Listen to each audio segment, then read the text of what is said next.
We're live. We're live. Cheers. Wait, it's not showing up in the. Oh yeah, it is. Hey. Oh, it says live. Hello. Yeah. How's everyone doing? Me? I'm doing Yeah. fine. I'm Good. polishing my nails. Really? Amazing. Yeah, with I don't know, for some reason I went to Target and I was like, I need something pretty. And so I bought far too expensive Sally Hansen nail Will you polish. show it to us? Because it This is seems step one. hard to do. But okay, cool. Yeah, this is step one. It's a seafoam green, sparkly. And then this is step two, which is just sparkles. Yeah. Oh. So I'm getting double sparkle for my money. Did you get a top coat? No, this technically is the top coat, but it's a sparkly top coat. Because I have a sparkle Sally Hansen, and if I don't do a top coat, it feels gritty.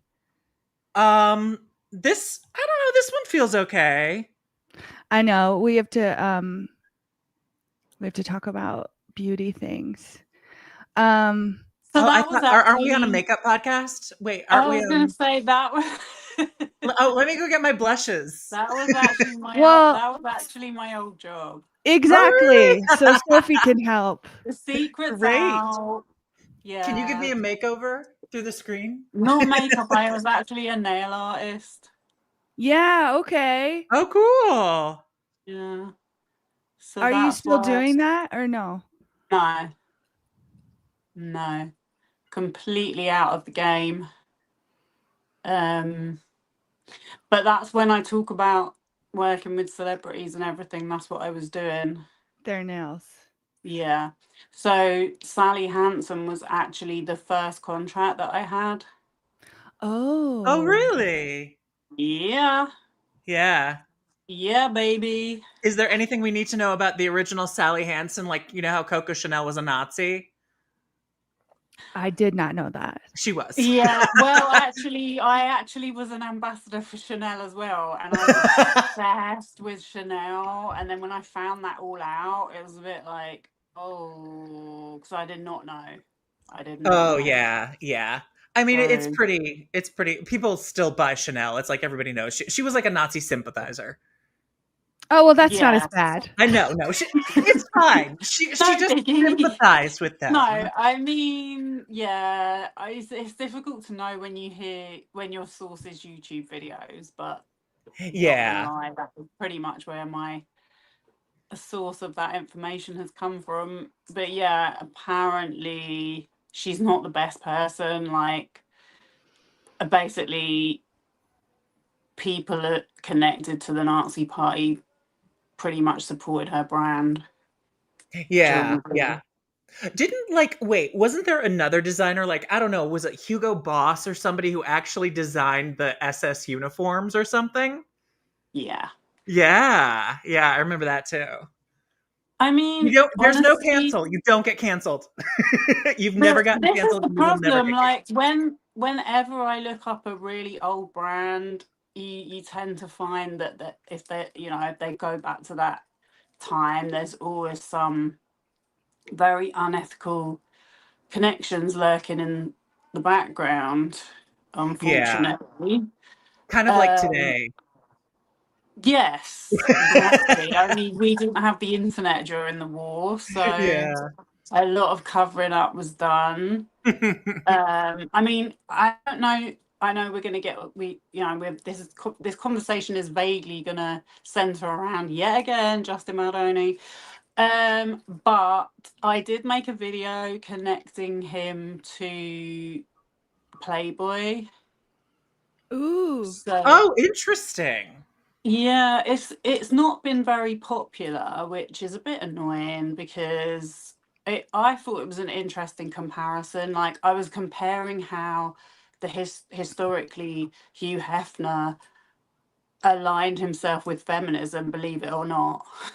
No, I know. He was always like, I don't know. I had to watch a lot of him when I did a show about Bill Cosby because they like Right. hung out a lot. And it was like, if I just say this to the public, then behind closed doors, I can do whatever I want. Well, black people was another thing he latched onto. Like, oh, I'm Yeah. down with black people. Yeah. So, I definitely need to listen to your Bill Cosby episode. So he kind of featured a Oh, little bit. Because a lot of and the thing is, it's like to this day they've managed to do a real cleanup on their brand image. 'Cause, I mean, Playboy. people still don't know the half of what went on. I actually Um, started watching your video because it was the two related. So I was like, oh, Justin Baldoni. And then it got into Playboy, and I was like, oh no, oh no, this is too Another rabbit hole. much. Well, What's Playboy like?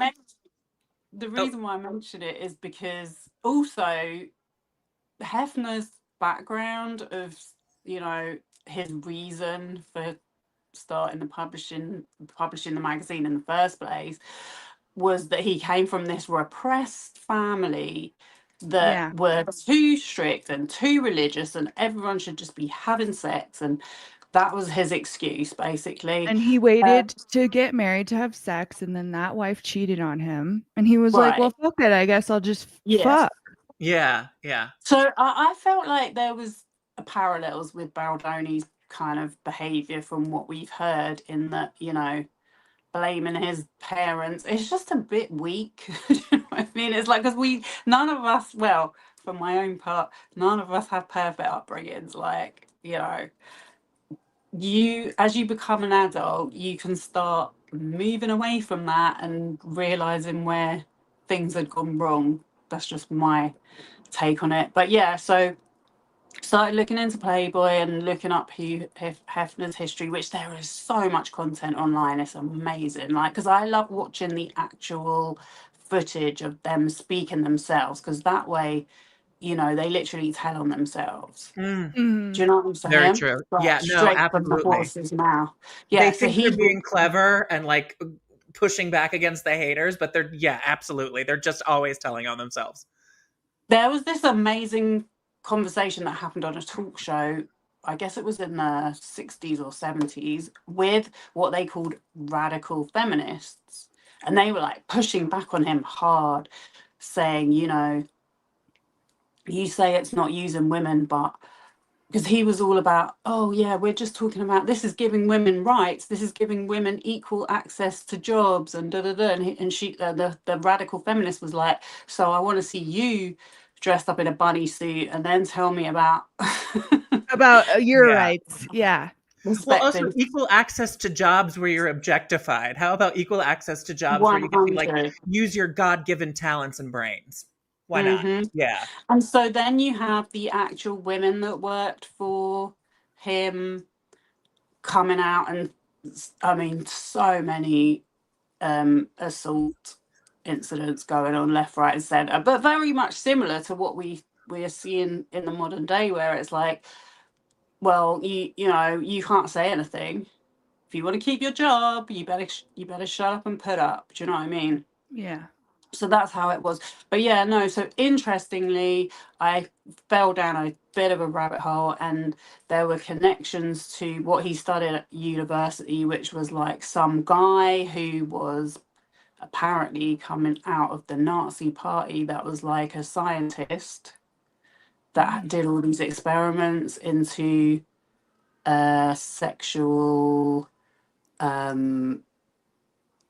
what's the word, like kind of rating sexual desires and feelings, and like making all these, basically what we have now is, you know, sex is considered to be like something that you should all be doing, and it's used to sell everything, like kind of commercializing sex goes right back to this starting point of where he started like experimenting on people, measuring their I guess they related it to happiness. I can't remember the exact Mm. excuse they used, but it was a form of severe abuse. I mean, he was doing it on young people with disabilities, vulnerable. Do you know what I mean? Like people Yeah, that was yeah. basically, he was using them to do his experiments on, to be able to sell this research as something that people should adopt, and like free love and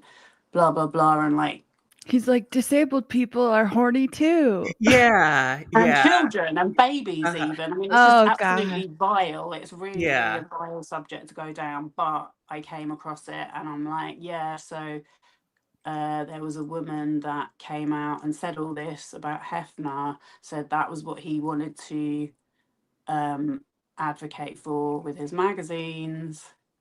And she sued him. Sorry, he sued her, she sued him, and she won. So Oh, good for her. that seems like she knew what she was talking about. But But wait, anyway, yeah, that's a I'm just whole not other clear. subject. What did she win? What did she win? What was her case So he about? tried to sue her for defamation, Oh, got it. Okay. and so she countersued back, and she won because she was Okay. right. She was in the Yeah. right. So yeah, so pretty unpleasant. But yeah, that's kind of like the origins of Playboy, and interestingly, I just thought it was kind of similar to Justin, what was going on in the present day. what do you We have some questions. do we? Oh, 'Cause hey. you can see People in the stuff and we chat. can't see stuff. We can't see. Hi, everybody. So let me see if I can. No, I can't remember how you put the chat up. Over on the right, I put up comments, and then it says YouTube doesn't support comments on private videos. And I was like, okay. Oh, but I made it public. You did. I think maybe it's because I didn't log in or I Me don't. too. Something like Yeah. that. Yeah. Wait, continue. Oh God, sorry. I want to do that. It's trying to take me to. I've done this before, Wait, and I've had maybe. comments showing. So I can't remember how Maybe. you do it. This is really annoying. I'll have to wait for you guys to be talking, and then I can fiddle around. Hey, What? But Katie, let's talk. Oh, okay. Yeah. so someone has said this is like a life intellectual history of rape in pulp culture. I shouldn't be laughing. Oh, That's I what came. I'm I gonna came. do I'm at 10 looking at it a.m. too. Yeah. let me just give Great you a nails. disclaimer right Is that now. Beth? I That's am Beth. not an intellectual in any way. Absolutely not. You Someone seem has like said, you are, though.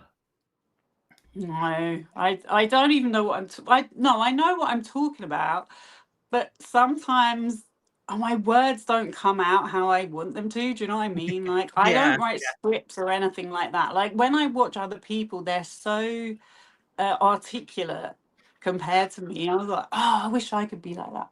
That's funny. I feel the same way because I'm constantly like starty stoppy when like we do the podcast and stuff. And I'm like, oh, some people are just like so smooth with their verbal expression. And I'm really jealous of it. I know, but I think you come across well. So, Oh, well, thank you. I was fishing for a compliment. Wonderful. so people are asking about Jed Wallace. And Melissa, did they know And each other Melissa before? Nathan. And we've got someone else saying about time Jed Wallace and Melissa Nathan are exposed. Yeah, I agree with you. So I wanted to do like a very quick summary for anyone who's watching this that isn't like 100% up on what is going on with Blake Lively and Justin Baldoni, because the point is this conversation has gone so much beyond that initial incident or incidents or scenario that happened with that film, to the point where this woman is getting literal like outpourings of hatred, of defamation, if you want to call it that, like just the worst things are being said. And it's been talked about on channels like Candace Owens and Megyn Kelly, and of course Andy Signal, Popcorn Planet. Perez Obviously he's not Hilton. yeah, Paris All the best Hilton. people. Tucker Carlson has had Candace Owens on talking about it. Some other people, like these people I do not really know too much about, but I know those are like big names. So to cut a very long story short, she claims that during a movie that she was on, she was sexually harassed, and then when she went to the producer, the studio, which was Sony, and said, "Look, this things are not right on this set. You know, there's inappropriate behavior going on." They were like, "Okay, well, we're not the main producer here. We're just like the distributor. So you need to go to the producers, the production company, which is Wayfarer Studios, which is Justin Baldoni's own company, right?" So they sit down because, you know, obviously they don't want to lose her, because, by the way, Justin was so happy she was coming onto his movie. We've seen messages where he's like, "Oh my God, I'm going to meet Blake Lively. Everyone pray for me that she can come on this movie and make it great." Yeah, so all of this stuff about, you know, she was lucky to get that job, whatever. So yeah, they sat down, they came up with this agreement, and it is the law in California, which is where the movie studio is based, the production company is based, that if someone sexually harasses you and you make a complaint, there must not be any retaliation. That is the law. Okay. So what this whole situation has been about is that she feels like they retaliated from the start. When she brought up anything she wasn't comfortable with, they retaliated. But this retaliation has gone out of control. Okay. We also have, by the way, where I'm getting all these messages from is there is a court case going on. Okay. This has ended up in a legal situation, and there are documents being released on the docket. And for those people that don't know what a docket is when there's a court case going on, because trust me, I didn't know until a couple of years ago, until I started watching YouTube. It basically is a kind of like a website. Is it a website? It's like a place where you can find all of the documents. Is it Court Listener? No, may I chime in? Yeah, I use Court Listener. Yeah, go for it. No, a docket is just like a general term for all the filings in a case, whether it's on like Pacer, whether it's on like a state e-filing system. The docket is basically what has been filed, and then what deadlines does, like, per court rules, does that, you know, incipiate, if that's a word, which I don't think it is, but you know what I mean. Perfect. No, Yeah. but what the docket does is it gives you the facts. Yes, exactly. It gives you all the filings. But here's the thing, most people doing commentary on this subject don't really read the documents, or if they do, they skim through them. Even people that are interested, for the most part, don't read them, because it's a lot to read, and these things are coming out every day. But what's been so interesting about this from the start is we have seen these messages going on behind the scenes, which is showing exactly how they are behaving. So what you read in a newspaper or a website article, or hear on a commentary channel that someone said, is being literally shown to be lies by the actual messages that have been presented to the court as evidence. Yeah. So that's where all of the information I'm stating is from. So we have evidence that Justin and Jamie, who's his partner, he was made CEO of Wayfarer. And if you want to know about him, go and watch my other videos. Like we were talking about, like he features in the Playboy one. They were discussing back in May 2023, saying that she was difficult to work with, and that Steve Sarowitz, who was a billionaire, right? He made money out of a pay system software program that companies use, payroll software system. He sold that off, apparently became a billionaire, and then started investing all these, what he calls, you know, he's one of these guys that thinks he's just doing nothing but good for the world. Which apparently meant investing in Justin's company, Wayfarer. Yeah, so he's the money man. And so they are talking to Steve in messages, and Steve's reply was that maybe he should come down to the set and remind Blake whose money this is. Ooh. Yeah. Well, a question. Because Mhm. when Justin filed stuff, I think that's where it came from. He said that she was asking for all these clothes to get set up at her house and that all of that cost a ton of money, like designer clothes and stuff like that. And so he was alleging that she was taking the budget and just spending it willy-nilly. Mm. I mean, well, talking about a What? smear campaign, Yeah. exactly. Um, I know there's so much of that how is would like you know that? stupid. How would you Yeah. know that? Well, also, how is she? Was she listed as like an executive producer? How is she empowered to spend the film's budget? That's what I would wonder. Well, Because another it's like, thing is oh, go he's ahead. signing off. He signs off on everything that she wants. So That's he's what I not. mean. Yeah. Yeah. It's like she's just asking for it, and you're giving it to her. You know? Which to me is not a very good director if then you're going to be shitting on her behind her back. Well, Yeah. that is because you two have brains and common sense. Because this is Sony. We're talking about Sony here. We're talking about a very established studio. Like every dollar has to be accounted for. Yeah. They have budgets. And there's even talk in some of the messages about fitting into schedules. Like costs, all of this stuff. Because obviously most films go over budget because of things going wrong and stuff. And a lot went wrong with this movie because they had an outbreak of COVID. Okay. Yeah. And then there was a SAG strike. So that's like the union. Oh, The Screen Actors Guild. WGA.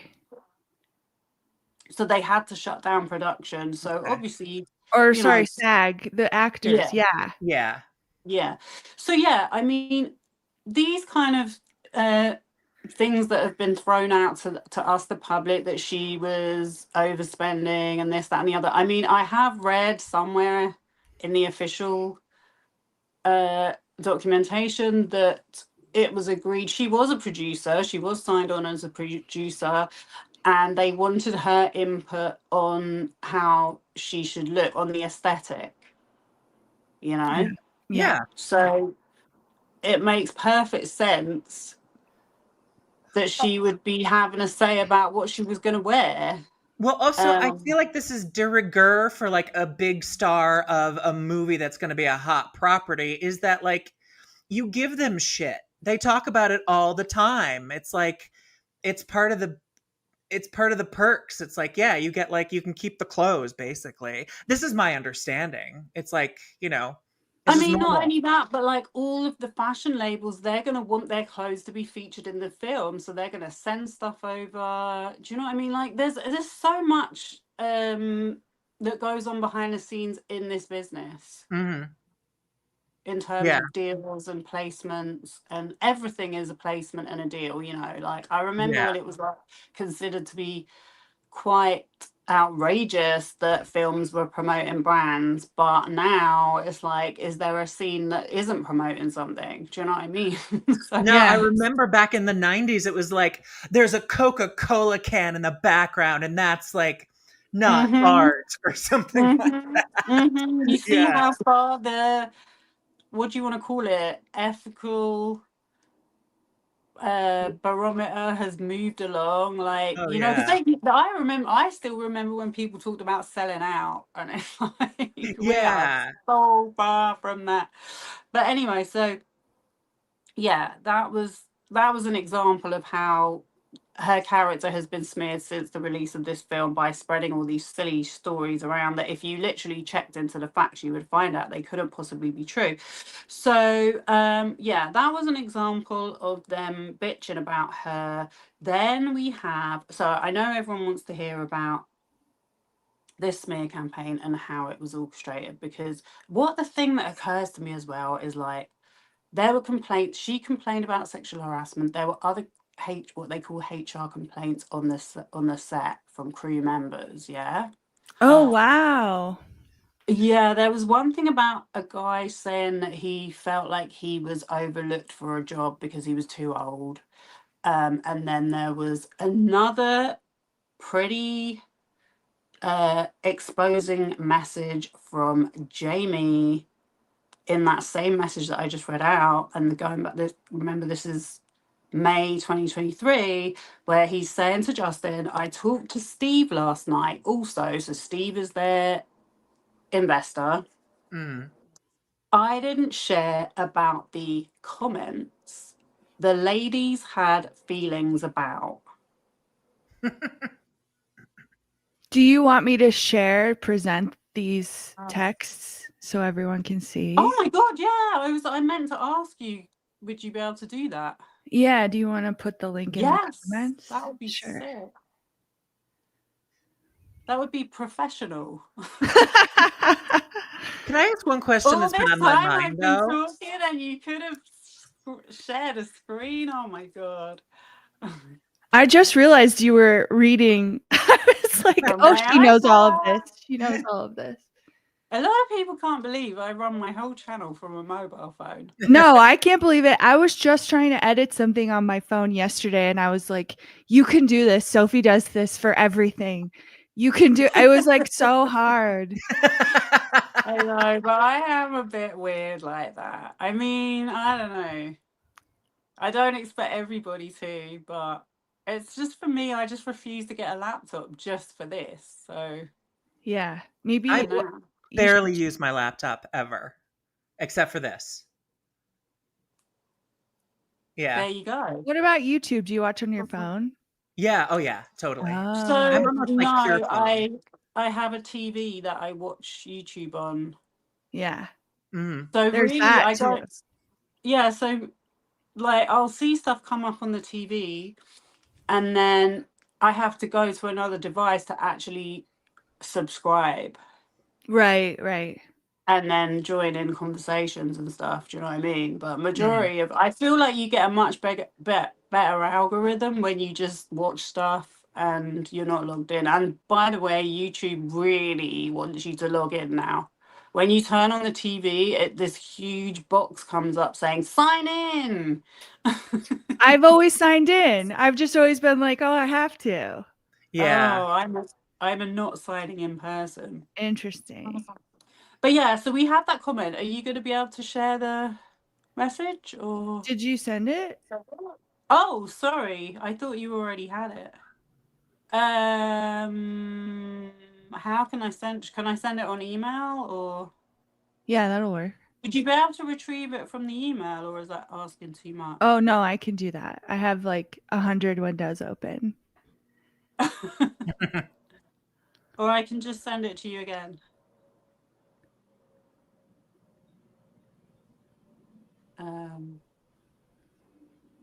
Okay, so I just sent it by email.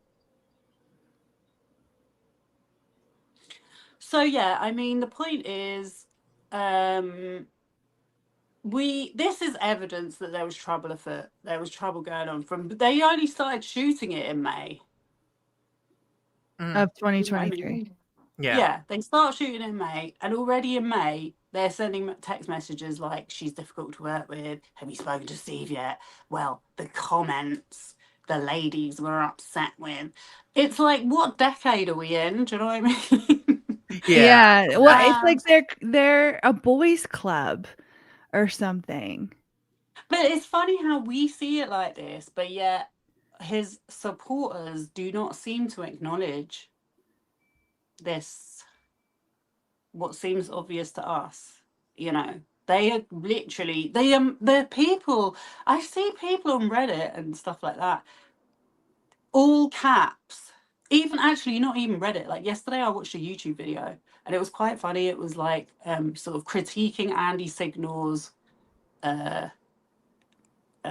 latest, like he's trying to get his subpoena quashed. His latest submission, right? He's literally telling on himself so badly. But yeah, really, oh my God, we can get onto that in a minute. But yeah, the comments, all of the comments were like, how dare you give misinformation? You need to get your facts right. And it's like, the comments to you. No, to this person's video that was talking about Andy Signor and other stuff. I think we got comments like that too. You know what I mean? Oh, you did? Yeah. It's just so weird. It's just so weird because there's literally so few people that are giving any other perspective like us here and that guy's channel. I forget what his name is. I should give him a shout out actually. His name's Ryan. I forget what his channel name is. Something free. But yeah, there's him. Then there was like Ofi Doki. She hasn't made a video for a little while, I don't think. You know, it's like literally, is that it? Like, and I'm definitely think I'm the only person in the UK. But yeah, so it gets to the film release, and that's when they all start panicking because by this time they've had this meeting, they've agreed to supposedly not sexually harass anymore. And things are this bad by the opening of the film. Things are this bad that Ryan Reynolds unfollows Justin on Instagram, sending him into a meltdown. Okay, when that happens, like when we watch celebrities unfollow each other, I think we're always not sure, right? Did they just block them? Which is what you do when you hate someone. And someone recently blocked me, and I cannot it wasn't believe that it. girl from the podcast, was it? No, I blocked them. Their friend blocked me. She was like making a statement that she takes their side. But I did try to share my screen. I think you have to approve it. Oh, really? Yeah. Okay. Where? I don't know. I don't see anything coming up. I'm really not good at this. This is the first time I have done a live With other people, right? Oh no, she left. She left. We're on the hook to keep the people entertained. Quick, sing it dance. You guys. Yeah. I know like there's a bunch of questions in the comments about Jed Wallace. And I like Brett says, I wonder how Jed went from working in rehab centers to working in PR. I think that somehow those things are very closely tied because when a celebrity goes to rehab, their PR is just involved, you know, or he was always in PR because he was working with BAM, you know. They wanted Bam to be sober for the movie Jackass, and I think they were just like, find a guy to make sure he stays sober by watching him take his pills. Like I read that it was so weird. Oh, okay. So he was like basically just like a Hollywood drug counselor guy? Yeah, but not really. Like I don't even think he had to have any kind of Sorry, certification. don't ask me to do that again. I'm sorry. No, it's funny just to wrap this thought up because I've been working on the show about Corey Feldman, and he says there's people in Hollywood like that who are basically, it's like they're not really gonna help. They're just there for like lawsuits. And they have no qualifications and they're basically just like a minder, but they usually let the person get away with as much as they possibly can and still get the movie done. Is that so that the actor stays happy or something? So the actor stays functional, really. I don't know about happy, but they're basically just there to make sure it's like they don't have to go to rehab in the middle and fuck the budget. Right. We're talking about how did Jed Wallace go from rehab centers to PR? And I said, well, I think he was always in PR and they just needed somebody to make sure Bam was staying sober.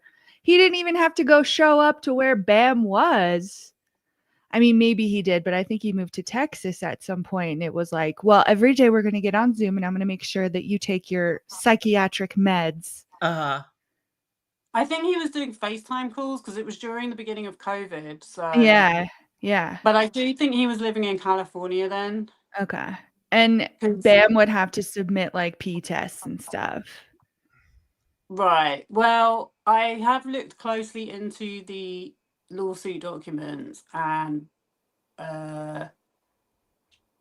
Jed's declaration was dismissed. You know, Lima made a declaration on behalf of Bam Margera in that lawsuit. No, it was Bam I suing know, the right? studio or something. Yeah. Okay. So have you done the big reveal yet, or because you jumped ahead a little bit.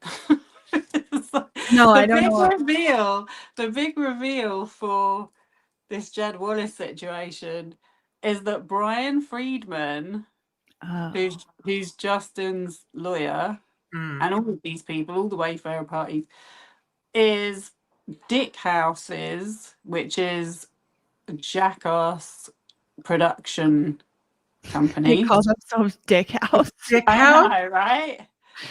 That's amazing. It sounds like a male OF content house. I know. I would It's subscribe. such I would a totally. bad name, but I guess it suits them. Yeah. Yeah, so guess who their lawyer is? Brian Friedman. That's Justin Baldoni's lawyer too. Yeah. Yeah. Wait. Now he wasn't on the documents at that time. Mm-hmm. So, but then Bam Margera was suing Paramount. He wasn't suing Dick House. but what we but but what we do know is that it was Lima? Dick House that suggested Jed Wallace. Jed. Yeah, they said he was a professional. He was going to be there, exactly what you just described. He was the handler, the person that kept anything covered up if there was any problems. Do you know what I mean? Yeah, you hire someone who's good at covering shit up, which is what he seems to always do. It seems like a natural progression from like his like drug counselor background, I guess, into this, because it's like, you know, once you find somebody who like seems to have qualifications and is willing to play ball, it's like you I use don't them think for he has any qualification. no, well, I mean, or at least He has some lied like about background you can point his to. education. He lied about his Oh, education. He said he had a Bachelor of Science. yeah. Yeah. In I can't remember what. So this was what in the court documents of the Bam Margera lawsuit. This is what was uncovered. This was what was revealed, that he had lied about his Bachelor of Science degree. Ah, He had okay. not completed his education. So he, for all of this time, he's had it on his LinkedIn, he's had it on his public profiles that he's a BSc or whatever they call it over there. And no, he actually dropped out of college. And then his excuse was like, this man and his excuses, okay, it goes way back, I'm sure.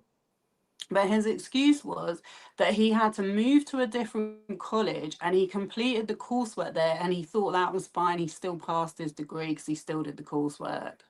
Yeah, but you know whether they give you a degree or not. Because Do you you know get what a I degree, you mean? get a piece of paper, at least in the mail. Exactly. It was Yeah. such a weak excuse. Like, so that's when that was the first example of him being a liar that I saw. And this is going back to January of this year, I saw all of that.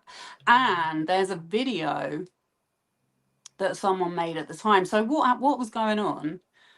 Bam was suing the studio for unfair dismissal because he got fired. Right. They had put Jed in place. Dick House had put Jed in place, saying that he was a health professional that was heading up his well-being program. Every time you say Dick House, I'm sorry, I'm a child. But Can we make merch? Let's make merch. I immediately had like a vision of like a tower. It's like crazy, isn't it? Because a lot and of that's people like the Dick House. Yeah. people take these people seriously, you know. I mean, they get like Yeah. $1 million budgets and have all this stuff going on. But yeah. So yeah, they put Jed in place, said he was a health professional. He was heading up the well-being program, which of course Bam failed because he wasn't sober. I mean, whether he was sober, I think he was apparently doing okay, but then he kind of started flaking out of the And remember, this is during COVID, so they have the same issue where filming stopped. So he was saying that he didn't want to leave the house because of COVID. Meanwhile, he was posting pictures of himself out. Yeah. On Instagram stories, they were like, he was lying, he was out. So they knew that he was trying to avoid doing these tests. So in the end, he submitted a test and he was found to have Adderall, which he said he was being prescribed, and then they were like, no, he wasn't. And then he said he bought it off the street. And it was typical, like, sorry to it, I don't want to cause any offense, but it's typical, like, addict. Oh yeah, totally. Yeah. Because I think he always had a problem with amphetamine, so it doesn't really make sense for him to be post recovery and a doctor prescribing him Adderall. But I know he would be like, that doctor prescribed me so many things. And it's like, yeah, because he was probably trying to figure out what would mellow you out or something. Yeah.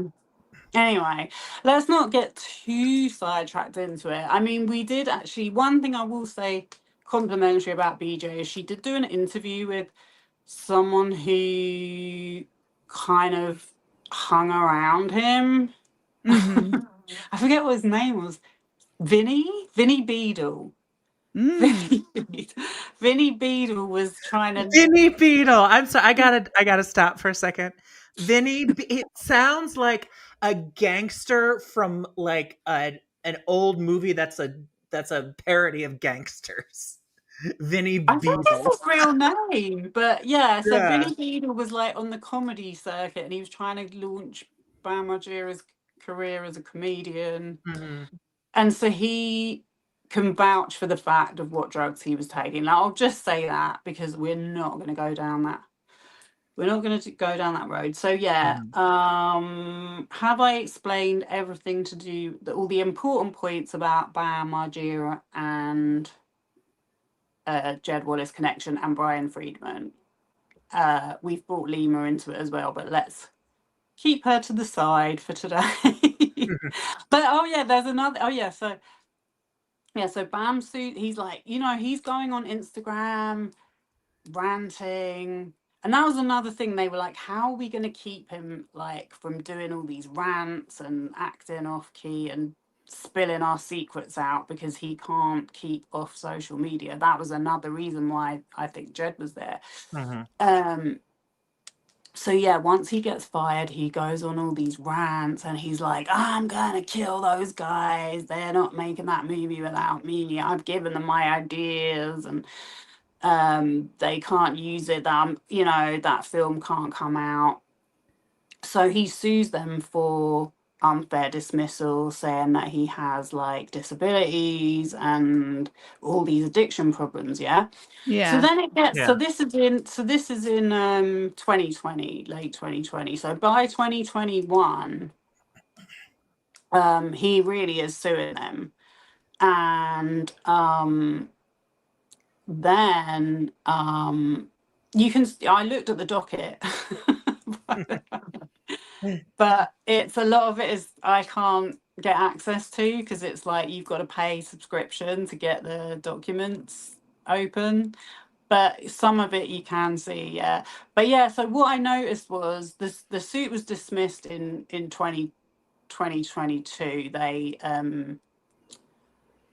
I read that Bam. They gave him a settlement because he was threatening. Right. He was saying to all his followers, like, no one go and see that film. Do you know what I mean? He was causing a huge furore trying to turn all the fans off the Jackass brand. So I guess it was maybe hurting their brand a little bit. But anyway, in 2021,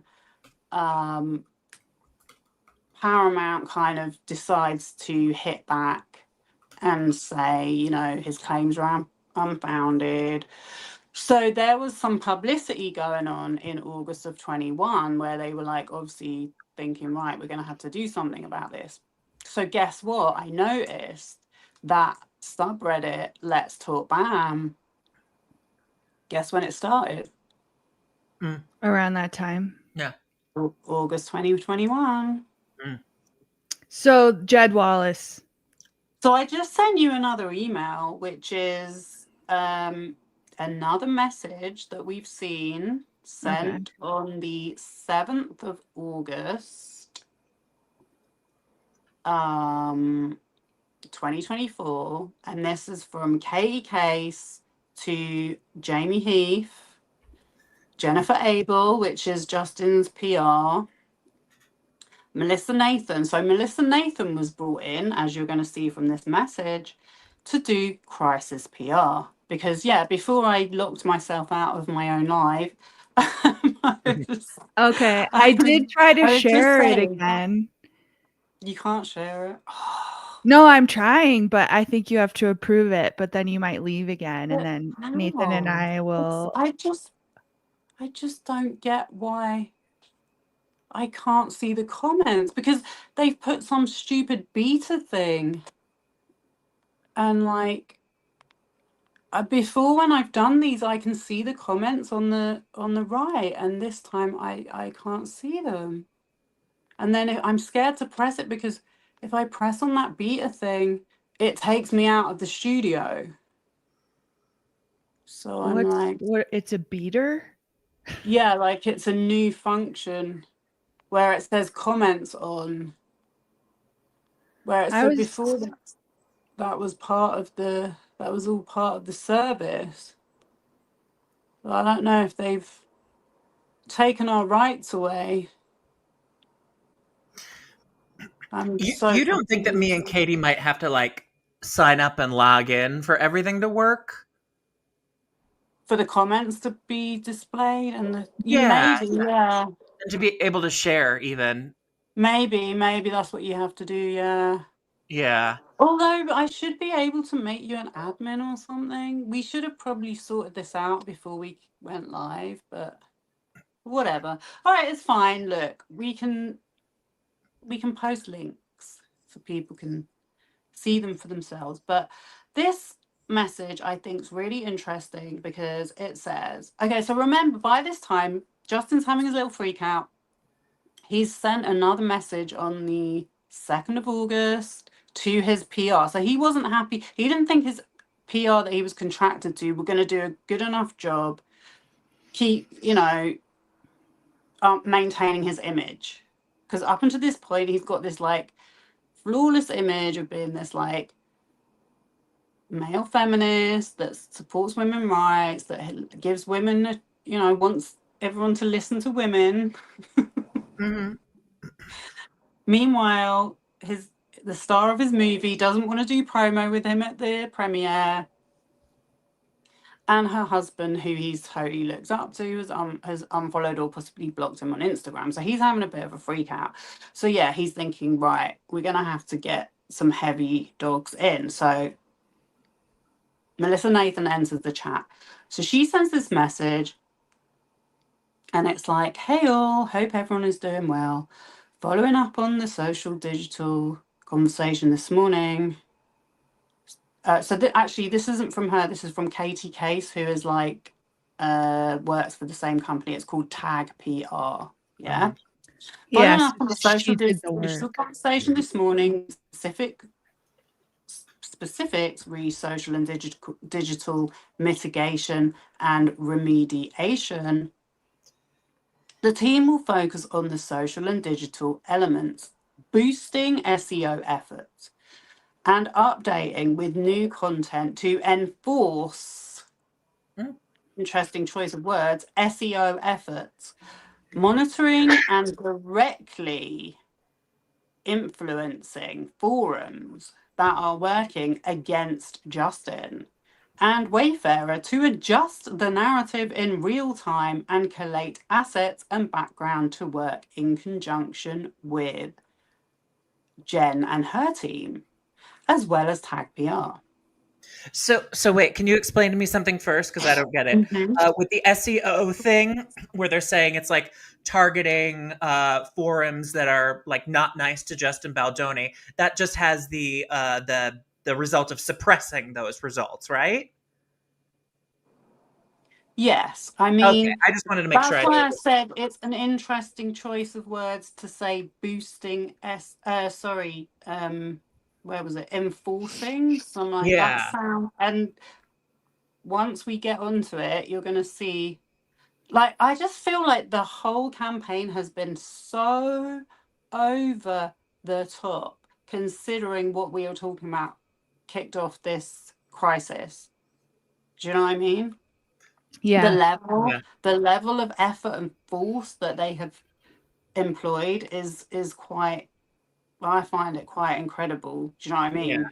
And bear Well, in mind, if it had not been for these messages being exposed by this right. Jen girl, so Jen decided to switch camps. She was working for another PR called Stephanie Jones. They had Justin as a client, and while these conversations are going on, she's secretly deciding to jump ship and work for Melissa's company, Tag.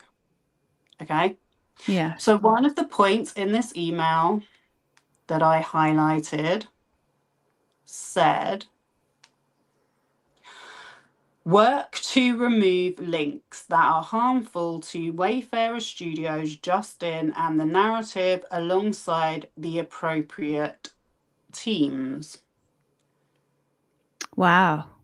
Disavow and report outdated or cached non-relevant links and clean up spam and or negative links that are ranked within the SERPs. I don't know what that means, but something to Let's do with see. results, I guess.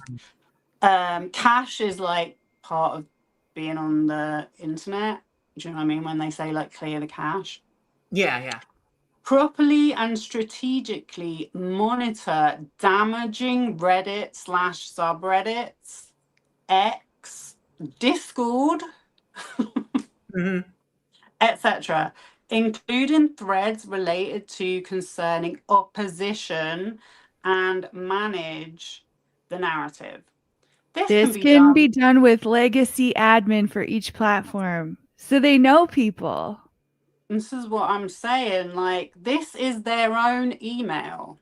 Right. This is her pitch. This is her saying, this is what we're going to do. So yeah, sorry, I didn't finish saying. So Justin's having this freak out, and he sent this message with a screenshot of the Twitter thing on Hailey Bieber. saying, this is what we would need.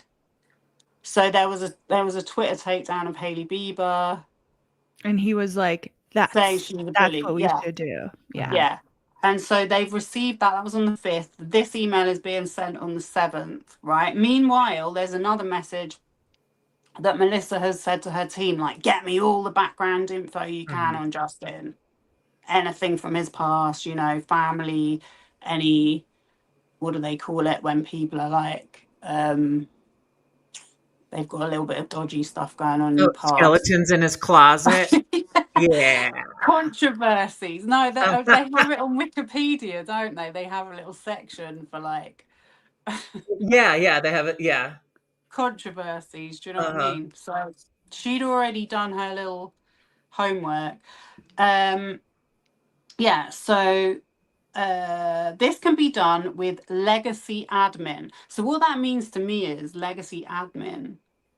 They have people on these platforms that are acting like real admins. Is that what that means to you? This can be done with legacy admin for each platform.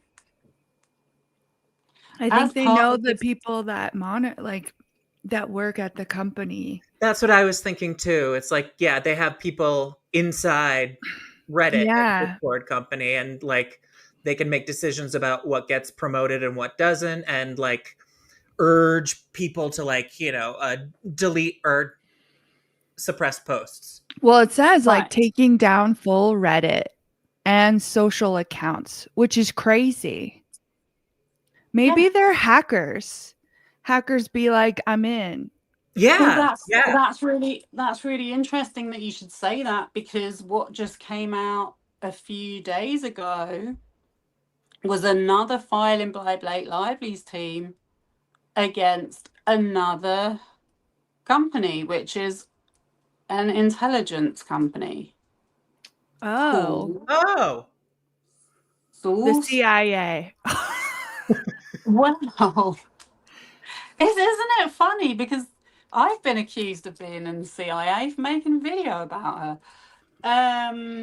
Yeah, they're called Sourced Intelligence, and the owners actually Nothing could what be do more sinister. you know what I mean? And Yeah. we were talking about, Harvey Weinstein. I mean, I get it with Harvey Weinstein, like he literally sexually assaulted a whole load of women, and there was, Yeah. evidence of it, and he knew his time was up. But Mhm. Justin is apparently only committed, compared to that, some relatively lower down the scale Yeah. offenses. Do you know what I'm saying? I mean, look, she has subpoenaed that company, but what we found out is that Brian is connected to that company. I think he has an ownership stake in it. So, do you know what I Intelligence. mean? The Yeah, source source intelligence. intelligence.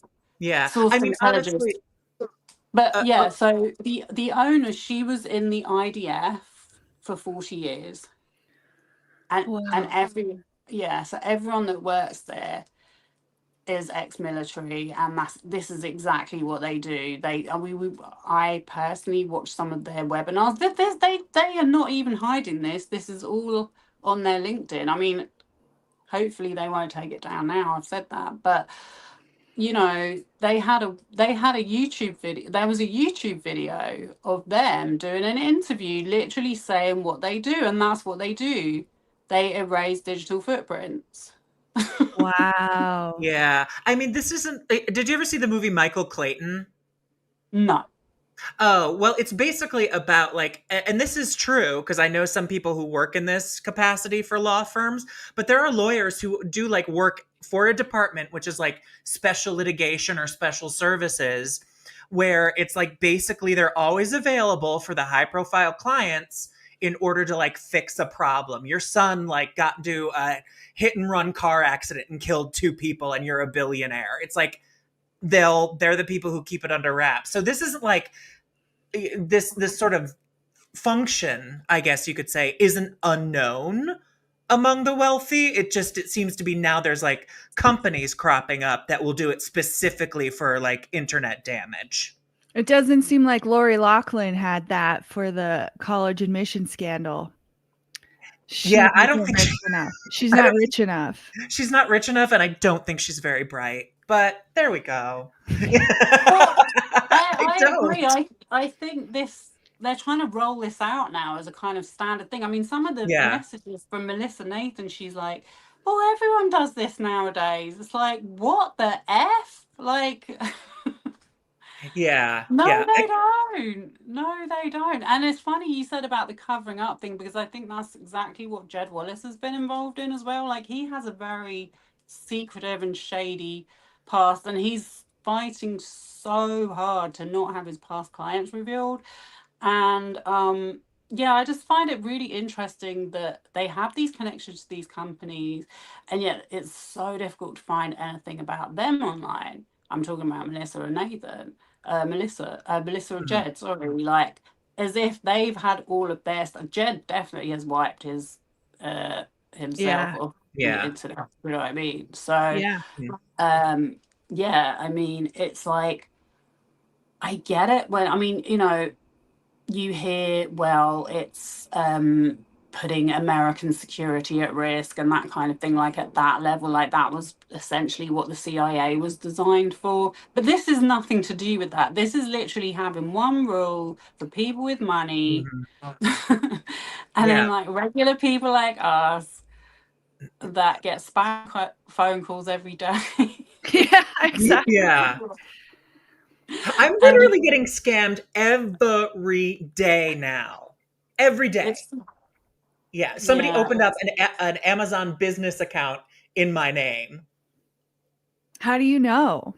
I got called by somebody who purported to be like from Amazon. Yeah, Remember, but everybody gets those calls. remember it's, $50,000 in a box? I think it was something similar to that. Like they opened up the account because they got my information and then called me and like started giving me all these like, uh, incendiary sort of like, you've got to fix this now. What's going on? And I was like, I know this scam. Goodbye. And I've never heard from them again. So I don't think Yeah, that I you don't really answer. have an account, though. I think that's a I lie. don't no, I've answer the seen it. phone. I Okay. It comes block. up. I just Yeah. block. I block anyone if I get if I get a phone call and it doesn't say who it is, then I'll immediately look it up, and then it normally says, "Oh, this number's been reported," and then I immediately block them. And same with that. I've been getting a lot of WhatsApps lately saying, Yeah. "Hey, I hope you don't mind me messaging you, but are you still interested in that job?" Oh, yeah. Is it the But yeah, Chinese bots? They're I not don't, bots. Oh, They're they're like, Chinese people. Yeah. they're They're slaves. Slaves. Yeah. Yeah. That's another thing. That is another point we are going to get onto. But yeah, so this message. So did we read that bit? Actively sway the algorithm with one SEO charged hub site created and overseen by the team. Okay, yeah. So we know what that means. That is the creation of a website and social media accounts in whoever they're trying to smear's name. Because we've seen again in their messages that they're doing this to other people. Well, what accounts So, have you seen? so there's this woman called Amanda Ghost. Oh. So yeah, because so it seems like Jed and Melissa work in collusion with Brian Friedman, who does these typical kind of going after settlement style of litigation lawsuits. Yeah. So the one he kind of became famous for was Courtney Love on Twitter. Yeah. So he represented a clothes designer who had done a load of clothes for Courtney Love. And when she asked for payment, Courtney Love went on Twitter and just completely slated this woman and said, she's a terrible designer. No one ever used her. Blah, blah, blah. Like, Yeah. typical trolling kind of rally up but this was in a time when this wasn't so, well, we're kind of used to it now. Do you know what I mean? We've got like Nicki Minaj, we've got like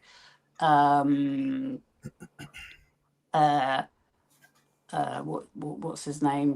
Drake. Justin Drake, yeah. People that Melissa Nathan has been associated with. Oh my God. Because she works with Drake. So Alleged anyway, so pedophile this Drake. idea Yeah. of sort of weaponizing your followers to go and attack someone because they've literally just asked for payment.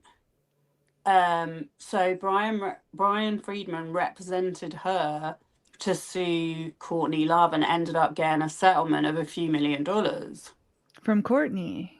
Mm-hmm. So that goes back to like 2000, and I think around 2009-ish. But guess who else he represented? Perez Hilton, because he was getting hit left, right, and center with lawsuits by photo agencies saying he was using their photos without What? Who? like I'm not paparazzi photos following. and stuff. He was getting sued by like paparazzi agencies because he would post their photos on his blog without paying licensing fees. This And that kind lawyer of had a blog? No, Perez Hilton. Perez.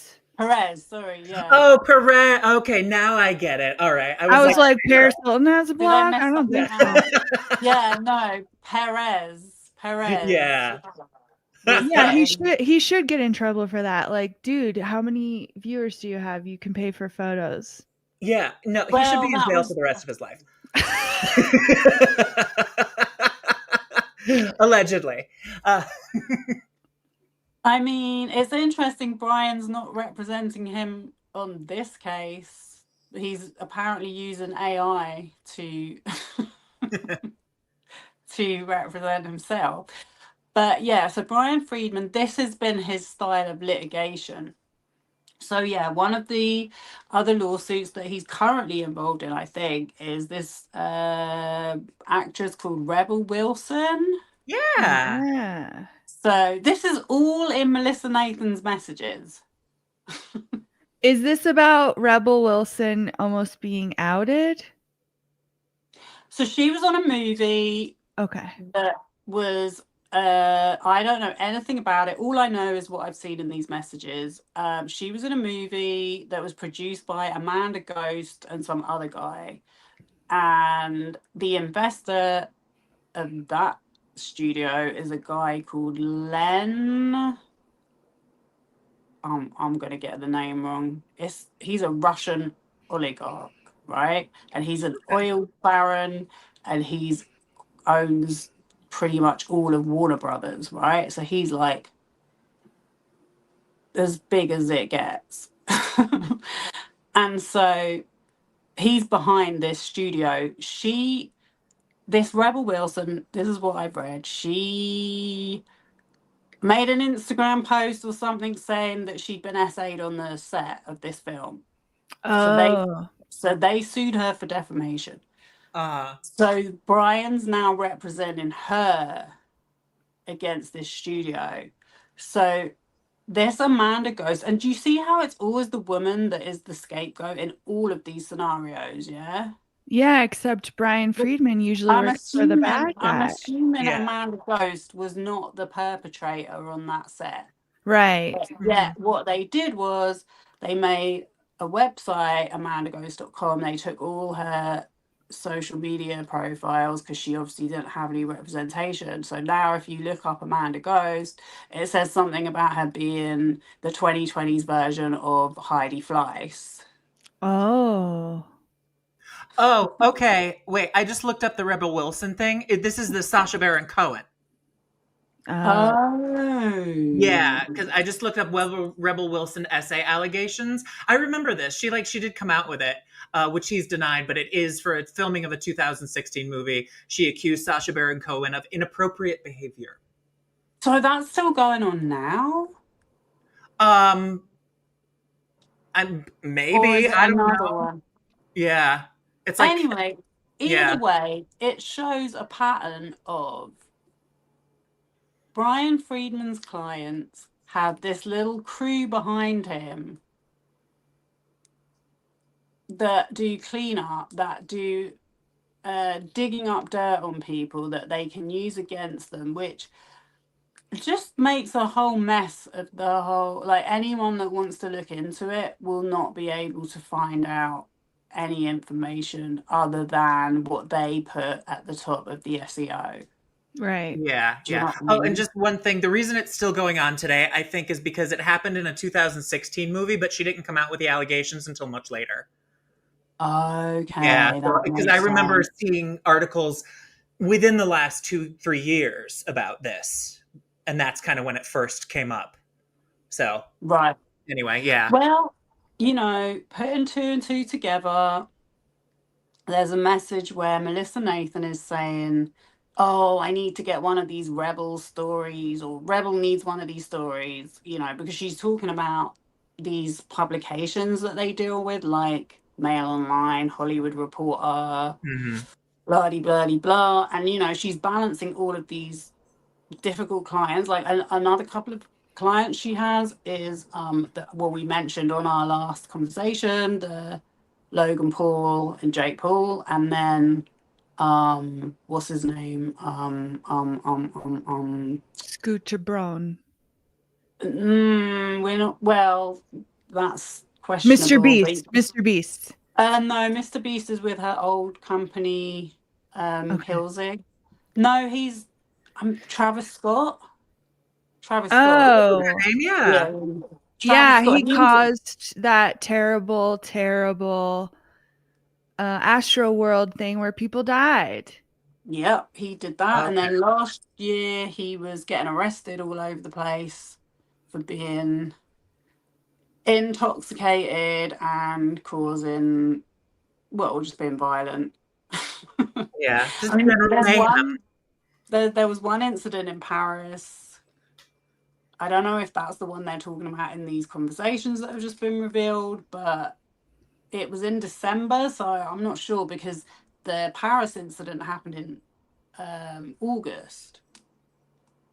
So I don't know. Anyway, I'm trying to stay on. I'm trying to stay on track. So another snippet of a message on. We're now on the. This is still on the 7th of August, and they're talking about some of the TikToks that are going up. Yeah. So by this time, we're seeing how they operate. Yeah. They use accounts to manipulate the SEO by doing account takedown, by infiltrating communities in comment sections. Yeah, to influence that, to make sure their narrative Is is at the top. is the Yeah. strongest, and anyone else gets, to use their own word, buried. Yeah. Yeah. So we have this message, and it's the night after, the day after the premiere. So the premiere was on the 6th of August, and Ms. Case and Miss Coslow, so they worked for Tag, and they were exchanging text messages wondering if Jed had already started work. So by this point, Jed Wallace, right, who we pretty much know, who's got this background with Bam Margera and Brian Friedman, he's doing all these other clients with Melissa. He's asking for 30 grand a A month. month. On top of whatever they're already paying. Yeah. To do this like subreddit infiltration work, the cleaning up, the whatever it exactly is he does that he's being so elusive about. He's probably hiring people, you know? Yeah. They're asking, have they hired him yet? Is Jed officially on the Justin stuff? She replied, no clue. I shared all the info with him. So they're already giving him the info, even though he hasn't been signed on as a client, like as a part of the team. Like they pretty much know he's going to be starting any minute. Do you know what I mean? Yeah. Well, he's getting 30,000. He's getting 30K a month, and still Blake Lively's spending too much money on clothes. Yeah. Well, that's another text that I was going to show as well. If we, Yeah. So there's a text from Jamie around this time as well, saying that he was going to have to spend 9 million, and it's like 9 million to do this. Like, it's insane to me that you need to spend that much money to try and make yourself look good online. Like that's Yeah. how Why see not? it. Why not just say fuck it, fuck off, Justin? We're gonna go on and do our own productions without you. Right? That's what I would do. No, I I mean, feel you're right. like It's like, why are they doing this in the first place? I mean, it's for a movie that actually didn't do very well. And I could see I them think wanting it to did. like maintain their Yeah, I relationship think it with did Justin quite Baldoni, but is well. he that important? I think it. I don't know what doing well is, but it made $350 million. Oh, never mind. Egg on my face. I'm a wrong bitch. Okay. But as they were saying in that video I was watching yesterday, like, yeah, like, does anyone, like, it's not like people were gagging for a Justin Baldoni movie. Like, no one had really heard of him outside of the TV world before this movie. Yeah. And what it sounds like, which we're not getting into 100%, but reading between the lines, Blake Lively very much brought the film back to like something that was, you know, presentable and marketable, and did as well as it did, because Justin very much wanted to take it in a, what he called it, the male gaze or something. I don't know, was it the male gaze or weird terminology he uses, but he was trying to take it into like more X-rated territory because it had a 13 rating, and he wanted to include all these sexy, Okay. what he thought was sexy, and also like, you know, emphasizing the fact that it was DV. Do you know what I mean? Like he Yeah. wanted to play up that side of it. But yeah, so She said, I shared all the info with him, but he said he wanted to talk to Melissa. But the comments are exactly our messaging.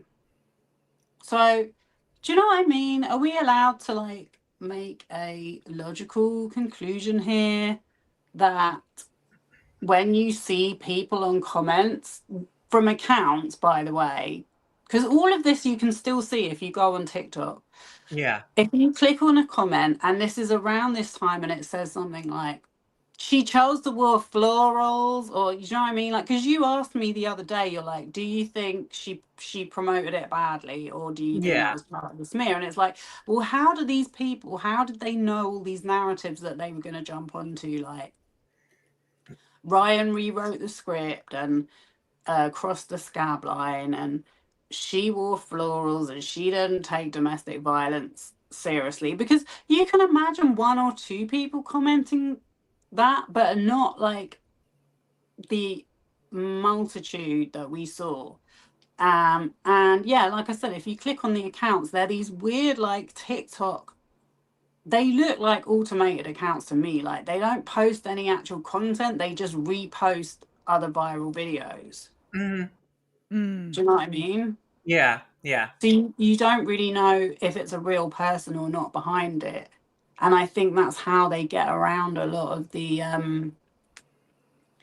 get around a lot of the platform rules on trying to track down bot activity, because you know Mm-hmm. there is someone actually operating the account, and bearing in mind how many different clients they've got on the go at once. You know, these accounts could literally be used for For anyone different out there that things. they need to because Well, they do have pretty similar themes. yeah, I hadn't mentioned this before.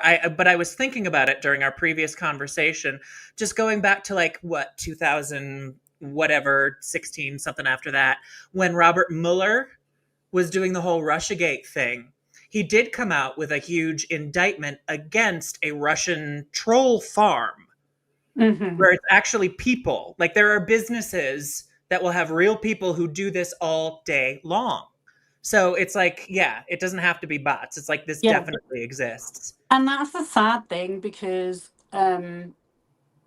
you know, I don't know if you've heard about this, but in other countries where these companies originate, yeah, they Mhm. do actually like hijack people off the streets and Yeah, put them I'm in buildings. sure.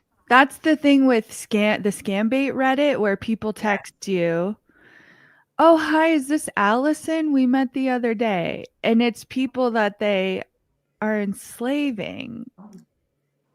Yeah, like it's the promise of a great job, and then they take you out to this like compound in the country and basically don't let you leave. Hmm. Oh. Or it's like you somehow get in debt to them for room and board. It's one of those sort of like you're going to owe the company store, so you have to stay kind of thing. Yeah. And I Yeah. mean, people, you know, if people want to dismiss it as conspiracy, like, I personally am extremely against OpenAI as a company. Hmm. Yeah. And there was a 60 Minutes report. I know 60 Minutes isn't the best, but you know, they have to, those kind of level of journalism, they have to make sure what they're putting out is accurate. Yeah. So they Yeah. had a Yeah. report in Kenya. All of these ex-employees came forward saying that they were hired to do this machine learning Uh-huh. Hmm. work for super long shifts, minimum wage like 10p an hour or something stupid like that. Meanwhile, the company's getting the contract for a lot more than that, a lot less than they would get if they were based in the US, but still, do you know what I mean? Like, they're paying these people next to nothing, and their job all day was to like identify and tap into the learning system what these objects were. So machine learning is a myth. Like, it's literally people that are teaching. Mhm. Um, And they And do this also we can fall in love with our chat GPT. you know, there's Yeah. nothing, there is nothing to like about chat GPT. It's like literally, I can't think of one benefit. You know, when people are like, well, I know there's some benefits to AI. I'm like, what benefits? Yeah. Like, you can make yourself look good in a thumbnail, really? Like, is it really worth all of the terrible stuff that it's doing? No, I don't think so. But anyway, that's No, it another whole makes story. everyone That's dumber. another whole Yeah. story. I believe that, yeah, they're using people to do this work and either not paying them, or I don't know how. I would love to know that. Whether we're going to find out or not, I'm not sure. Well, it's But super interesting that you say that's like they're using people to do the AI sort of education stuff, because it's like, China has like a whole crew, a warehouse of people who are trying to like inform AI platforms in order to make them China look good, in order to skew results or answers towards something that is pro their agenda. I would imagine. I mean, China's an interesting country. I've actually been to China. I don't know much about China, so I just threw I think that on there's so my chest. much anti-China propaganda online. Yeah, I'm really like skeptical of people that talk negatively about China, because I have been yeah, there and I was treated like so well. I felt I felt unthreatened there, uh-huh. because I live in a country that's very aggressive. um, you know, I don't feel safe most of the time walking around by myself in Yeah. the UK. I mean, I was just using China as an example. It could be Russia. It could be like, Yeah, Liechtenstein. Who knows? But it's like countries that are I know. trying I to, know for sure. There's a yeah. place called Laos, which Yeah. is House. Yeah. between China and another country. My geography's not the best, but Yeah. yeah, they have some zone there where you can't even enter with certain passports. Hmm. And I've watched videos where people have gone there to like show it on film and stuff, and it's like, Hmm. very barricaded, and there's all these buildings Someone that look says like the block. Philippines. Yeah, and it's like Yes, the absolutely. local people do say that people are taken there to do these kind of jobs, and it's Hmm. very shabby and very protected and very sus. So yeah. um but another thing I was going to say as well is, like, during my troll investigating, which sounds so crazy now, but I set up an account in support of free BAM, right? Because Yeah. Oh, yeah, it's still there, it's still on Instagram. Uh-huh. So I just wanted to see how it was working, because I'm like, if I set up an account and post certain things, will I get trolled? And I I love it. didn't. Yeah. And what I did find was that straight away I started getting followed by these weird accounts which looked like they were Asian. So, Hmm. when people say they have bots, I'm like, yeah, well, you could call these bots. They don't seem like they're interested in what I was posting. Like, I cannot Yeah. imagine that they were just like following. And I think it's based on certain hashtags you use and stuff like that. So, but do you do you think know they what were hired by the BAM people, or do you think this? this is why it's so difficult to say, because I'm like, is it Instagram that, or is it just these companies just automatically put these accounts out? I really don't know the actual workings of it, but I just find it interesting that that was the majority of the followers, was these Yeah. weird accounts. And I will say that one video that I made about him got so many more views if I used a certain hashtag. I can't remember whether it was free BAM or one of them. It would get like thousands of views, which, considering we only had like I don't know, 10 followers or something. It was Mhm. pretty so yeah, there's definitely things that are going on, and someone knows. Yeah. Well, I mean, I think I mentioned this on the episode that we did. I can't remember, but like Reddit, as we've said, has a lot of pull in certain directions, especially like I think with celebrity news and stuff. And I just know from all the cat subs I'm on, there's definitely like people from troll farms who will post like stolen content to a cat sub because they know they're going to get a lot of engagement because people fucking love their cats.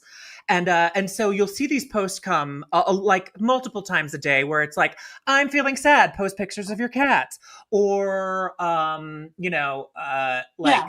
yeah. And the thing is, it's like they're karma farming, and they're trying to get like a history so that they can infiltrate into like the more political sites or the more celebrity sites.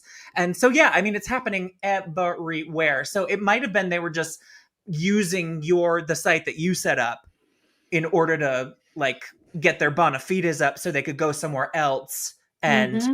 cause That's mayhem. it. Yeah. That's it. Yeah. And that's why I just think it's so interesting to do your own research and find all of this stuff out, because it's like playing games with you, you know. When you think about, I don't know so much now, but it's definitely a few years ago how upset people were getting when their pictures didn't get liked and stuff like that. On Instagram? Yeah. Have Interesting. you not heard about that? I don't know. I mean, I Like, guess I thought that was universal, right? But I didn't know that they were really upset. Like my daughter, for example, like her generation were the first generation to have social media at school. Yeah. I just remember there was this whole thing with memes of people saying like,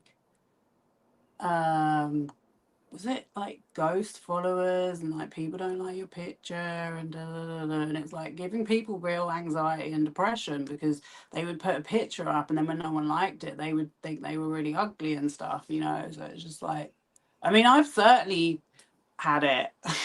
I'm like, Yeah. no Yeah. one likes my artwork. But yeah, Do you think this so might be why children shouldn't be on social media? Do you think that's like a there's good? many reasons why children Yeah, should not be that's on one of social them. media, but we're grown adults and we still find these issues. Like it's psychologically not at all healthy to To the think that developing brain, particularly, because it's going to be like something that follows them through much the rest of their much life. worse. A sense But of like inadequacy. I even see it with YouTube. It's like you can put a video out. And it's like your video doesn't get many views. So if you didn't know all of this knowledge Yeah, that I have acquired and accrued, and I'm sharing experiences with other people, like you just think your video sucks, and that's not it. That is not it. Like my most popular video has 70,000 views. It's no better than any of the others. Do you know what I yeah, mean? yeah. What topic is it? It's about a British true crime Okay. Okay, yeah. story that Do you do a lot of true crime content? not at all. To be honest with Yeah, you, I did do a video. I made a live about it quite soon afterwards because that was when it only had like 30,000 views. Because I was like, wow, I can see why people go down this road.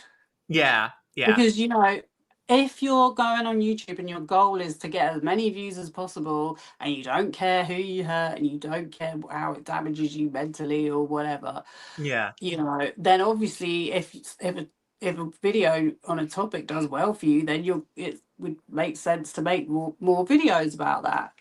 But yeah, for me personally, I was like, I don't want to get sucked into this because I could yeah, see where it was going.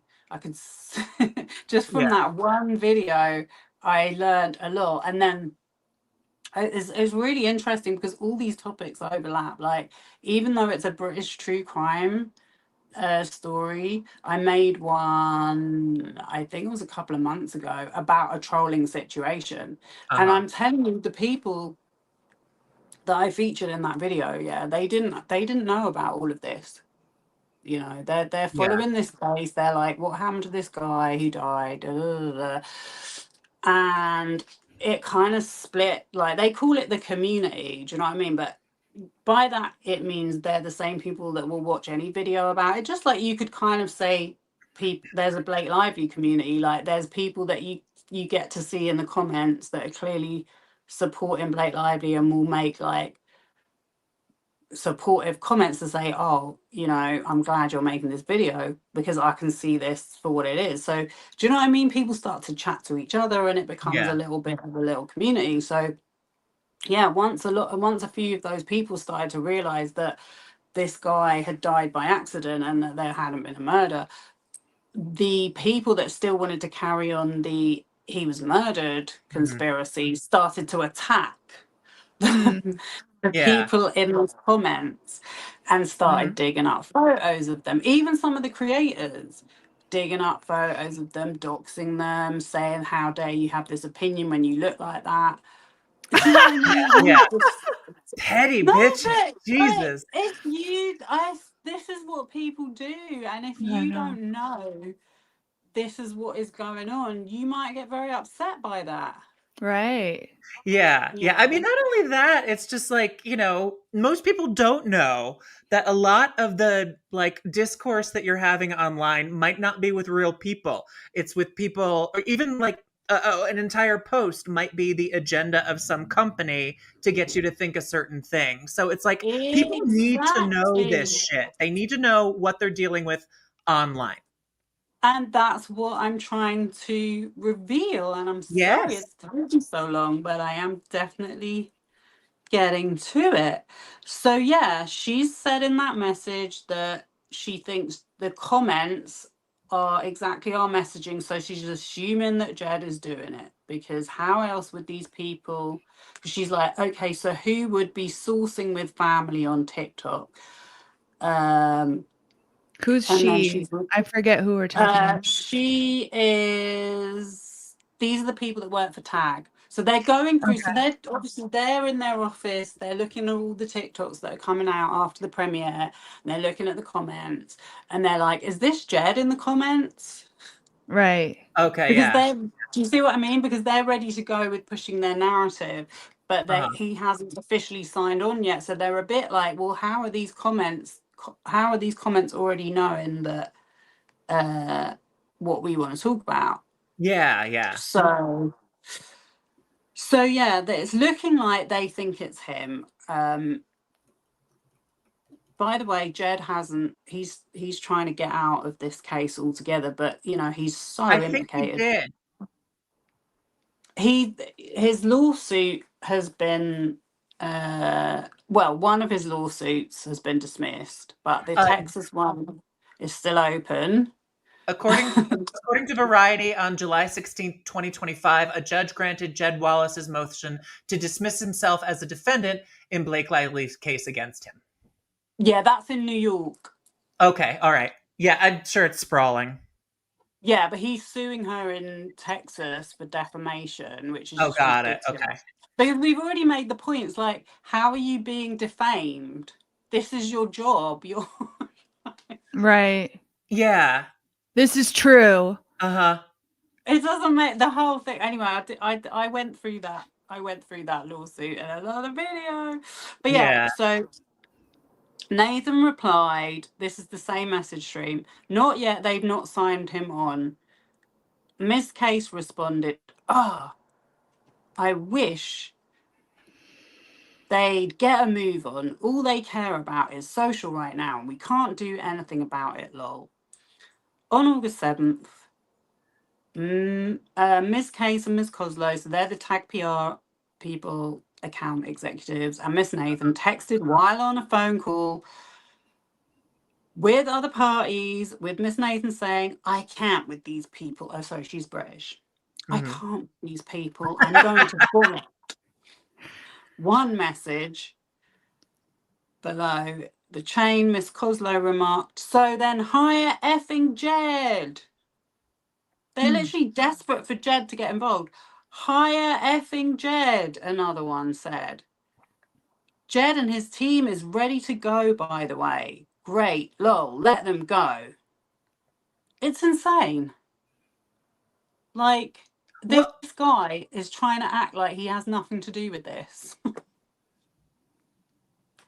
Yeah, why would that judge grant that motion to take him out of her Dismiss? lawsuit?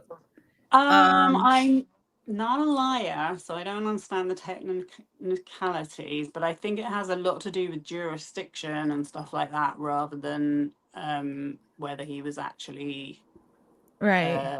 a guilty party or not. Because remember, it never got anywhere near to that stage.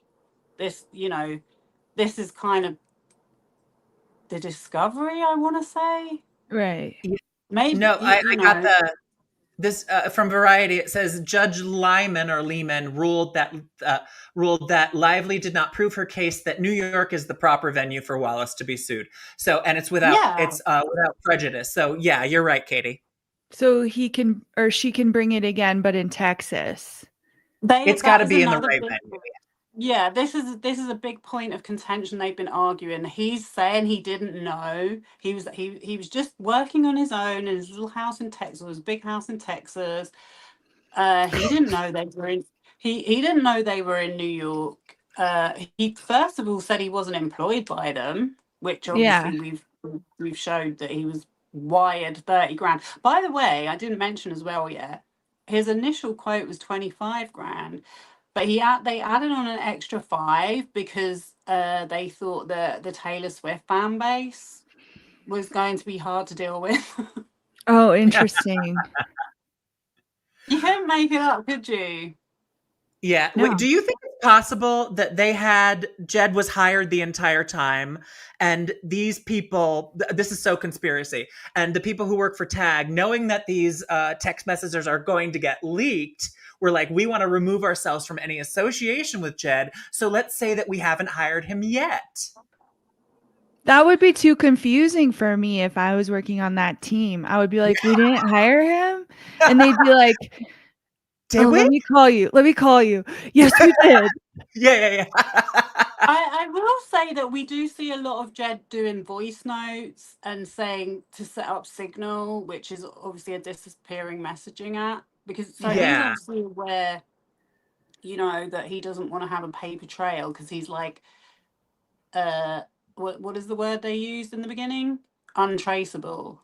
Yeah. Mm-hmm. There's a lot of references to not having a fingerprint and this, that, and the other, which is why it's so interesting they've subpoenaed this sourced intelligence firm, because it's like, I'm really wondering what intelligence is going to be revealed from that. But I mean, using your common sense, we can see that this is clearly standard behavior to them. And another thing I want to say about Jed Wallace is like, so he thinks he's wiped himself off the internet, yeah. But I actually found a whole list of his previous clients going back to the 2000s. Nice. Who's on the Wallace list? Okay, so interestingly, how he got his start in PR, after he didn't pass his degree. The first company he worked for was a virtual weapon training software company. Okay. Like learn how to shoot without a gun. Mm-hmm. Or without an actual gun. We're going back to 2008. Yeah. Now, 2008, there was a financial crash, So now, judging by what the documentation that I've seen online, Jed was brought in because they wanted to try and not lose their investment. So something went down with the SEC. Mm-hmm. And he gave a talk to the shareholders to reassure everybody that it was all going to be wonderful. And so, they managed to like change the financial structure of the business to escape being removed or bankruptcy or whatever they called it. And so then that company, that business, went on to be sold to the US Army. Ah, okay. in 2010. Yeah.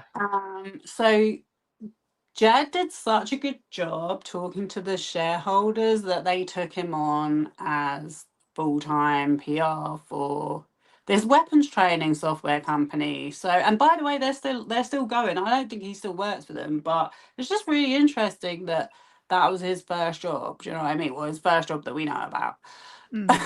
Because, Yeah. do you know what I mean? That's like talking about ethical companies. That's got to be pretty low down on the list.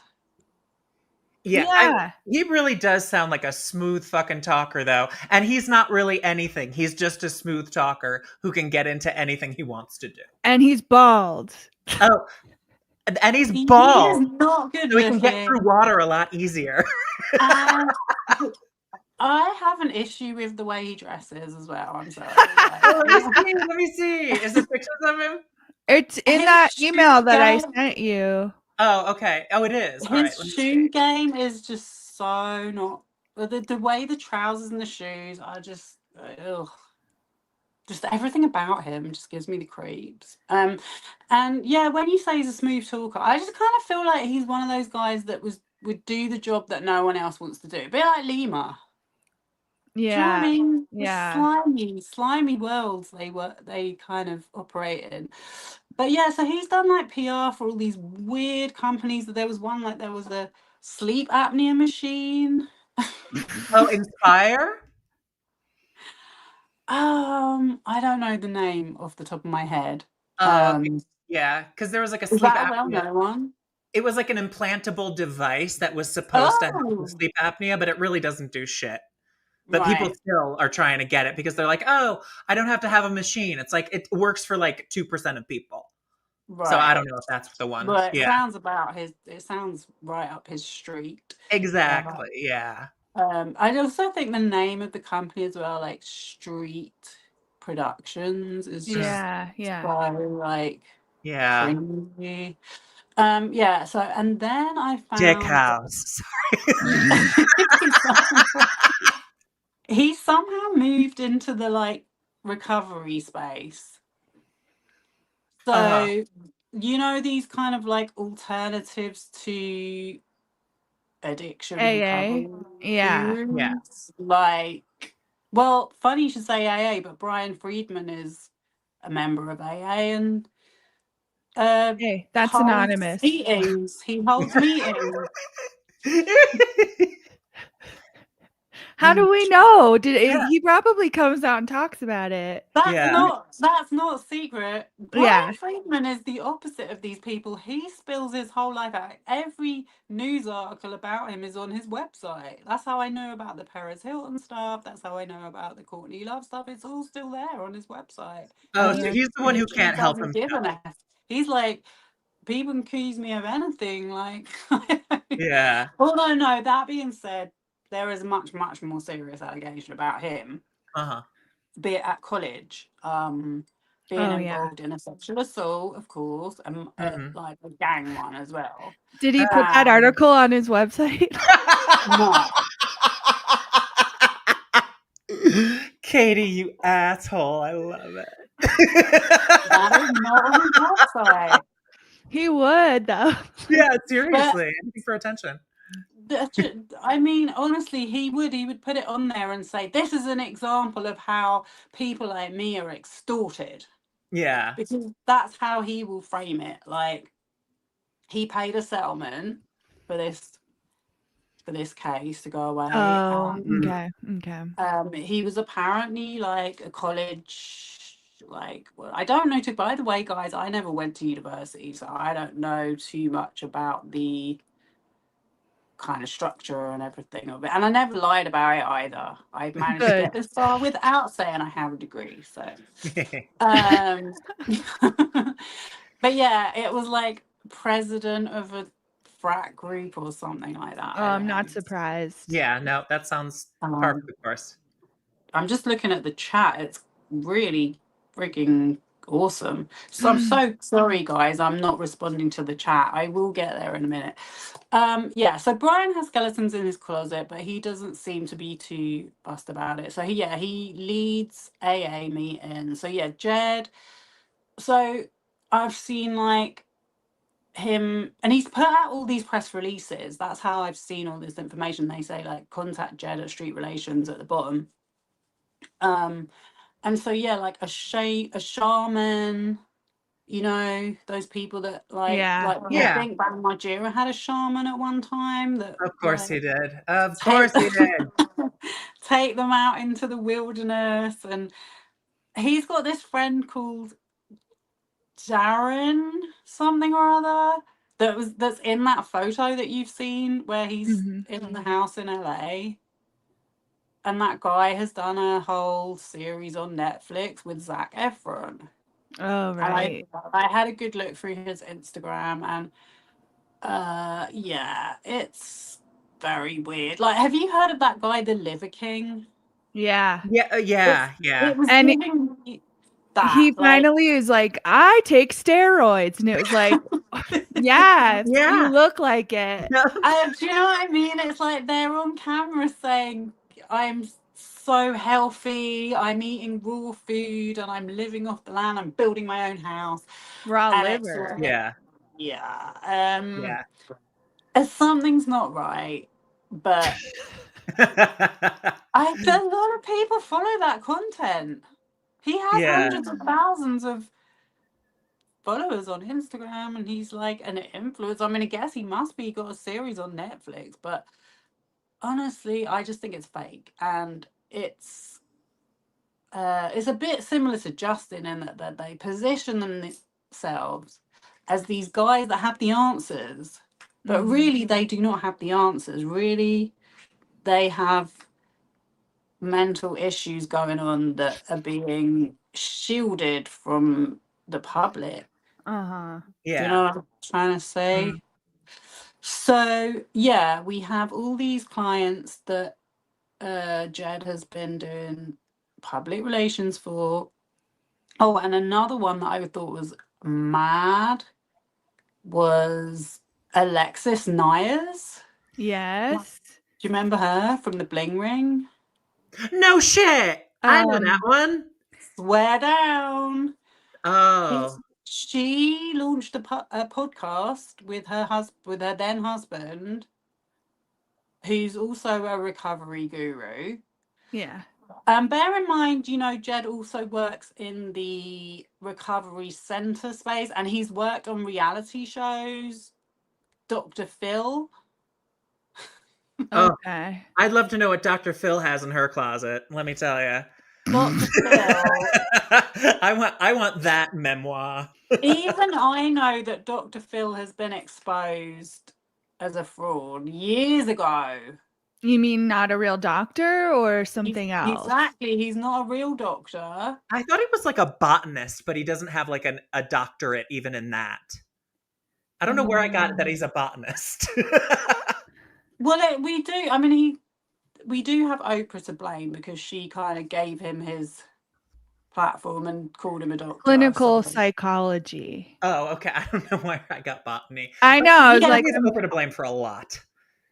Dr. Phil has been invested in these teen camps. Right. And not only that, but the show that he did. So over here, we have this show called Jeremy Kyle. Well, we did have the show with Jeremy Kyle. Like, that was the closest thing that came to any of this stuff that you guys have, because you guys have a lot of shows that I'm like, oh my god. In terms of these like old talk shows, I mean, we have Love Island and Jeremy Kyle, but yeah. So I've heard reports or read reports that the Dr. Phil show, they would deliberately leave alcohol and drugs in the dressing room of the people to make it look like they were relapsing, and just, you know what I mean, to make the show more dramatic, which is just like diabolical behavior, obviously, when you're supposed to be like a show where addicts are going because they're desperate. So because I read that they're gonna drink the alcohol. Yeah. You know, and it's, I mean, it seems like it was placed there deliberately to like, for sure, the person to come out and embarrass themselves. Sophia, I have a British reference for you and a recommendation. You know who Jennifer Saunders is, right? Jennifer Saunders, the comedian. Yeah. Yeah. After Ab she did this like 6 episodes of this show called The Life and Times of Vivian Vile. And it's all about like a real vicious American style talk show host. And it's all about how, you know, they do these exact same things. It's basically all about how they manipulate, you know, their guests, and they have like a psychologist on staff because I guess something horrible happened, and so they had to do this to like look better. And it's kind of like through his eyes how manipulative and horrible they are It's a to their comedy. it's yeah, it's a comedy. It's hilarious. Also, Oh, Miranda I've Richardson's seen in it. it. It's really good. It's on YouTube. I'll be looking that up. Yeah, it's a good one.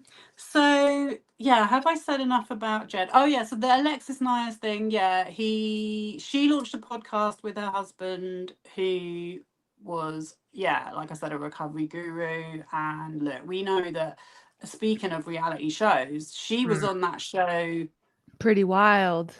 right when she Oh, was yes! she was a heroin Nancy Joe. addict. Yeah. I And they want were you to like know I was filming very away. upset. I mean, I was very upset. It wasn't Labutans, it was Kitten Hill.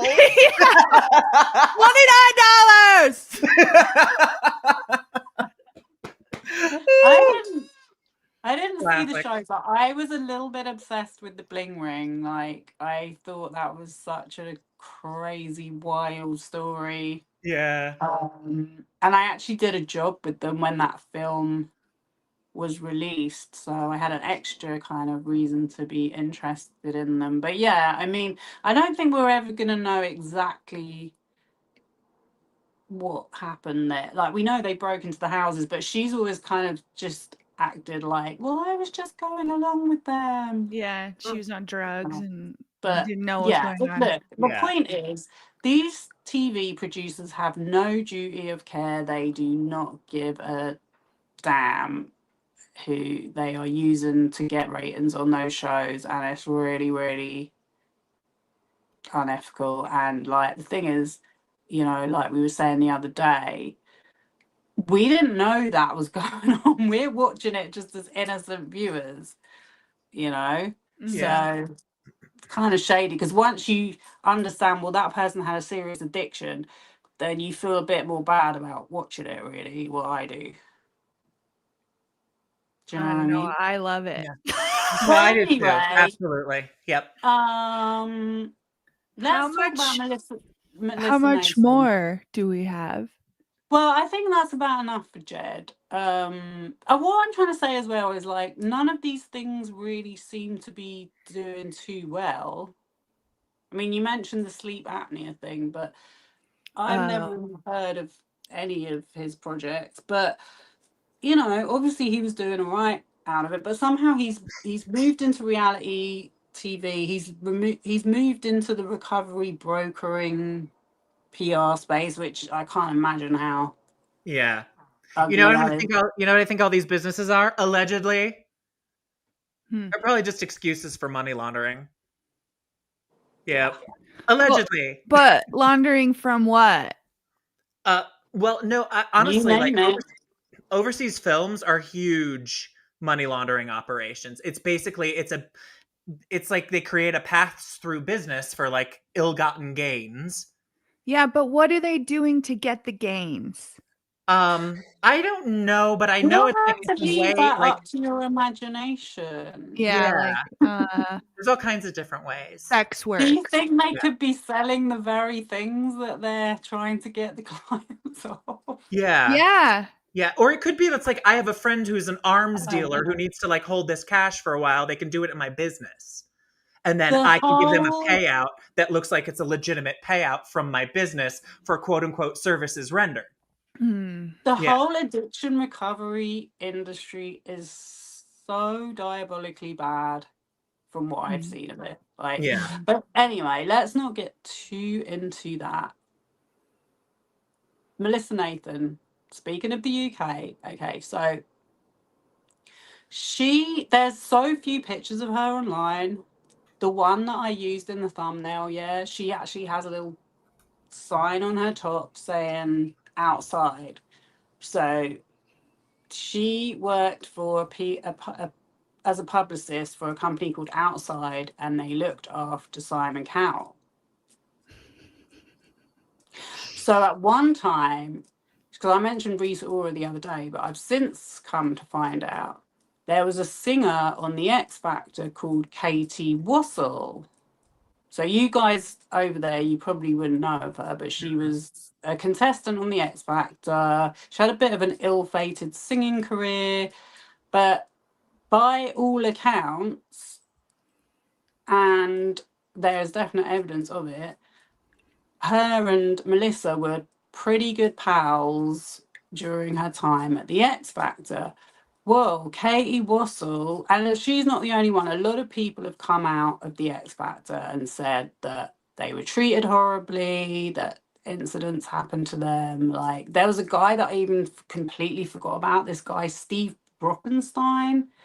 And he tried to come out and say, look, Simon Cowell mugged me off. I was a proper singer. And he made me sign this deal for the X Factor. He's made me put out a pile of shit album. No, they said the same thing about American Idol too, in terms of the contract. I'm a laughing stock. My career's finished. Yeah. And then they launched a smear campaign against him. You know, he'll get like a front page article saying Steve Brockenstein's done this, that, and the other. I can't remember exactly what the accusations were, but I just vaguely remember Steve Brockenstein was meant to look like a bad guy because he dared to speak out against Simon Cowell. Yeah. So what I'm trying to say is Melissa Nathan has a shady history for years. God knows what they've been covering up and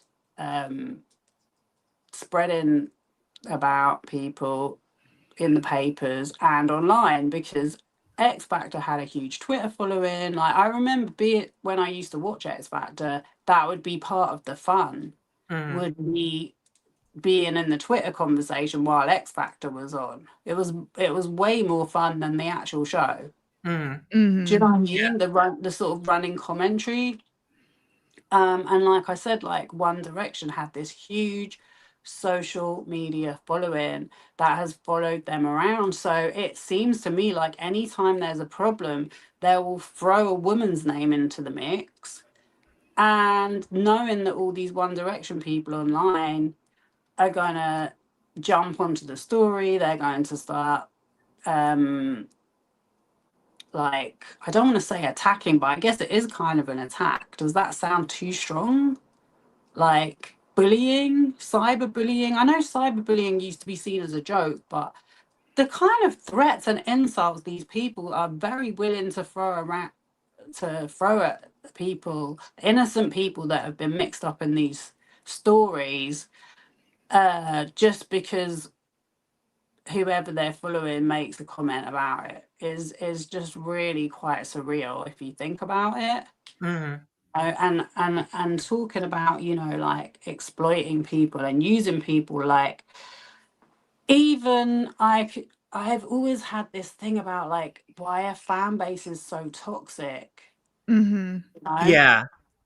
It's just a strange relationship. Like, I think it's called like a parasocial relationship where it's like, it's a parasocial relationship. And then I know, like, maybe 6-7 years ago, like stan culture was a big thing, because you had, like, you know, remember stories about like the Beehive, like, don't for Beyonce's fans, the Beehive, it's like, don't come after the Beehive because they will fucking kill you.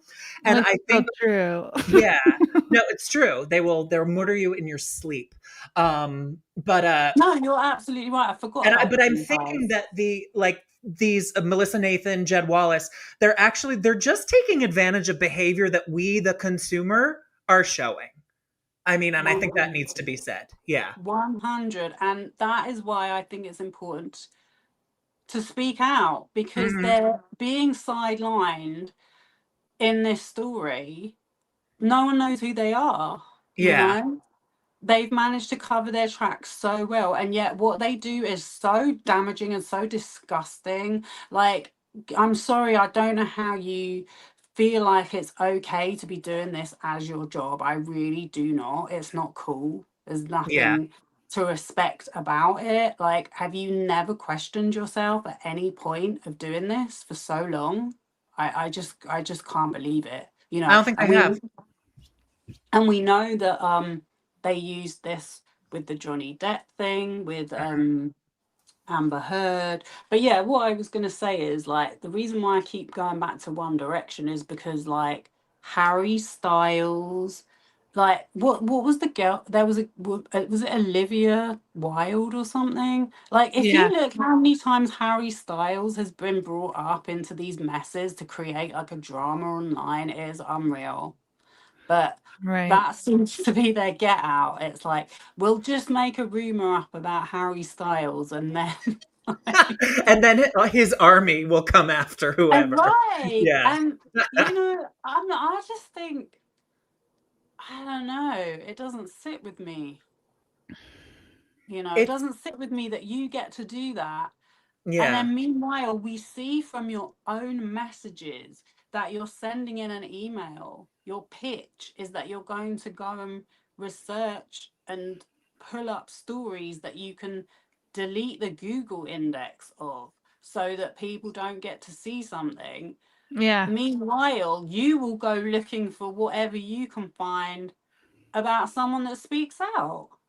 Mm-hmm. Yeah. Yeah. It In many just, ways, it really is the continuation of the Hollywood PR machine, though, because they used to do this shit all the time. Like they would make, if they wanted to slander a star, they would like plant a 14-year-old in his hotel room when he got home from the show, and then have paparazzi outside to take pictures. And it's just like, you have to. This shit happens all the time, and it has always happened all the time. And this is why like stars are so scared and feel like they have to play ball all the time. Yeah. exactly. Yeah. And the thing is, it's like, I think celebrity culture and entertainment has always been separated from other stuff going on in the world. Like, people think, well, it's just celebrities, so Mhm. what?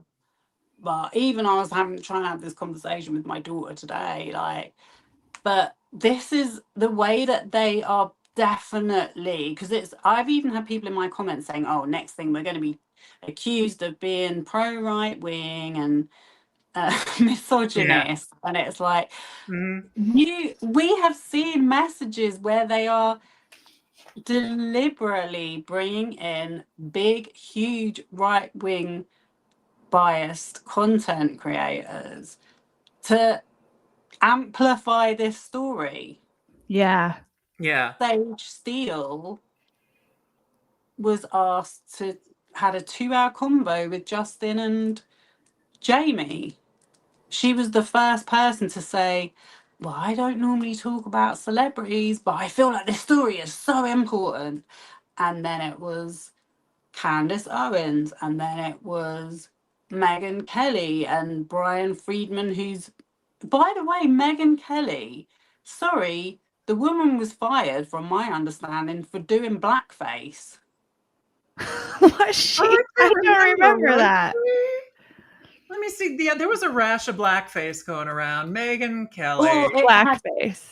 Yeah. one of them was blackface, or it was a racial slur, or Oh, criticized for blackface comments. Oh, yeah, whatever. blackface controversy. Meanwhile, for years she was saying like Santa's white on Fox before she got fired, but this Here's was the wait, end of here's what she said. She said, "Back when I was a kid, that was okay. the That's just as long as you were dressing as a character." But tell me, why line.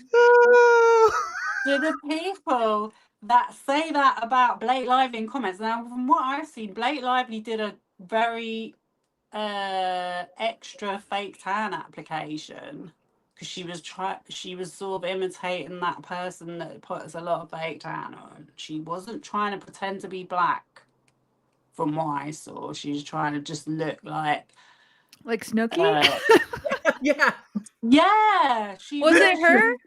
she was doing that Jersey Shore kind of, like, here Oh, we see okay. it kind of like, Yeah, and Snooki is literally sepia tone. She's so dark with that tanner. yeah, Yeah. like, we have a show here called Towie, yeah, Yeah. and The Only Way is Essex, and it was, yeah, it's, look, it is a lot of snobbery. It's like, there's a certain way of looking, like applying fake tan, fake eyelashes, weave, but because it's done kind of themselves, it's not the best applications. Do you know what I mean?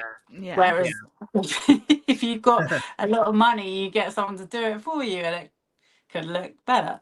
But yeah, I mean, I think that's what Blake Lively was doing. Like, you know, and again, I don't want to make it seem like I'm defending anything that Blake Lively's done inappropriate, because, you know, she's probably done inappropriate stuff, but she doesn't come across to me as racist. And yet, that is something that has been used in the smear campaign that keeps coming up in comments, and it's like, but how are you okay? Or, you know, do you not realize that the people that are supporting her and that are brainwashing you to think that she's in the wrong have actually done what you're accusing her of? And I, you know, Megyn Kelly sued Fox, so that doesn't seem to me like she was or maybe she did make an apology, but do you know what I mean? I think she got fired from NBC. She got fired I from don't NBC. think she got fired from Fox. She No, left. you're right. She was on. She was doing the Today Show, and I think she didn't get. Did she get fired for blackface or just for like nobody liking her on the show? It was like, I'm sure they wanted to get rid of her for a long time, and The then ratings maybe were she said tanking. something. Yeah, I'm sure they would have kept her on despite the blackface scandal if she was doing boffo ratings. but she wasn't. Everyone But she hated really her. wasn't. Yeah, and she's a very unpleasant personality. So they were looking for an excuse, and she put her foot in her mouth. Yeah. Right. But then Brian Friedman came to her rescue, and they sued the network, and she got paid out. Okay. Megyn Marie Kelly, how dare you? And the other thing that I find, like, I actually screenshotted a comment because I was like, okay, I'm going to read out this comment. But yeah, most of the people following this case, they have not read the court documents. They are not following the facts. They do not understand that Justin Baldoni has been sued previously. Right. For racial discrimination. Oh, wow. I have an idea, Sophie. Yeah. Because there's nobody standing up for Blake Lively, or if they do, they get trolled. Like, I don't understand why she's not in the live chat. Well, I don't understand why she's not employing these same tactics back at him, you know? Oh, that's been alleged. I'm sure. I guess I'm like, maybe what we can do, everyone here in the chat, is just like start posting, I think, anti-Baldoni shit. Like, I'm going to go look up his other lawsuits, and then I'm going to make like Canva shit for Instagram. Oh, you mean like doing proper graphics and stuff? Because I put this up in my videos. Like, I know. And I'm like, I'm going to blast it from everywhere. Well, look, these people don't have time to watch my videos. That's fine. Actually, I quite like it when they watch my videos because I find their comments so hilarious. But the first 3 I made, they got quite a lot of views, like a few thousand. And the last couple, they're only in the like hundreds, so they're not really hitting. You know what I noticed when I uploaded our video? There was just certain things that would not hashtag, because I did hashtag Blake Lively, and it was like, we're not gonna connect that to anything. Oh, so maybe that is something that Blake Lively has, where she's like, I don't want people hashtagging me on anything. Maybe, but I think it's like, I don't know. It seemed like the things that were possibly gonna be pro her were like, or it was, I don't know. It was so strange. Yeah. It might be the other side being because they have Jed. Yeah. And what was I thinking? I can't remember anyway. These people, the people in the chat are talking about Reddit. Oh, yeah? Yeah. So I know you guys have a Reddit. Yeah. I'm a big Reddit user. I think Reddit is a good place. Well, I think that's a place where the Baldoniites, is that what they're called? Yeah, totally. There's Hang like out. many different subreddits dedicated to Oh. him. I feel brain dead every time I read one of their subreddits, like, because they've been taken over by the main content creators that are perpetuating the misinformation. So obviously Right. Perez Mm. is on every single one, apart from there's one that's pro Yeah, Blake Baldoni Lively. Well, files. Baldoni files, yeah. Yeah. So the other ones say they're neutral, but they're so obviously not neutral. But yeah, I mean, I think that there needs to be some kind of balance, and not just with Blake Lively and her husband, Okay. but these people we're talking about, Melissa Nathan and Jed Wallace, like, they think they're so smart. I think They people think- in the chat were saying we should lock them up. They should go to jail. That, I mean, look, I don't know how we're gonna. Oh, citizen's arrest. Yes. I don't know how. I know that is a solution a lot of people say, but getting people locked up is pretty hard. It's actually real hard. These Yeah. people don't even want to hand over their messages over for a civil case about HR complaints and harassment. Like, Yeah. Well, they're powerful enough to get all this quashed. It's like they'll get the subpoena it's quashed. They have insane. better lawyers than anybody can ever imagine, who are It's more insane, connected. but I just think, like, the other thing that's been leveled at Blake Lively is her sense of entitlement. It's like, what about your sense of entitlement? How entitled do you think you are that you think it's okay to have, like, CIA, IDF levels of security erasure on the internet about yourself, when all you do is PR for, like, really low level influencers? I mean, I'm not being funny, but Yeah, no, Jake it's true. Paul and Logan Paul, like, who gives a About them. Yeah, yeah. But it's a lot when about they are washed up, which I'm sure they will be one day. the way Paul it's brothers. carrying on. Is anyone ever going to be like, oh, I miss the Logan Paul? I used to look up to those guys. I don't know, because I'm not tuned They into might what be, right? teenage boys like. Well, no, that's the thing. It's like you have to get there's such like a world out there of people who like that kind of manosphere content that I don't think that people like us can really fathom yet. Like Yeah. just how popular and powerful like a low-level influencer can get. Yeah. Seriously, like the Paul brothers, they have an empire. I know. They really do. And I know Yeah. they were at the Trump inauguration. Yeah, yeah. Along with Conor McGregor, who's like a rapist as well. Oh yeah, because they're all fighting all the time. Yeah. Do you see what I mean? I mean, you have like people like Andrew Tate, Conor McGregor. Yeah.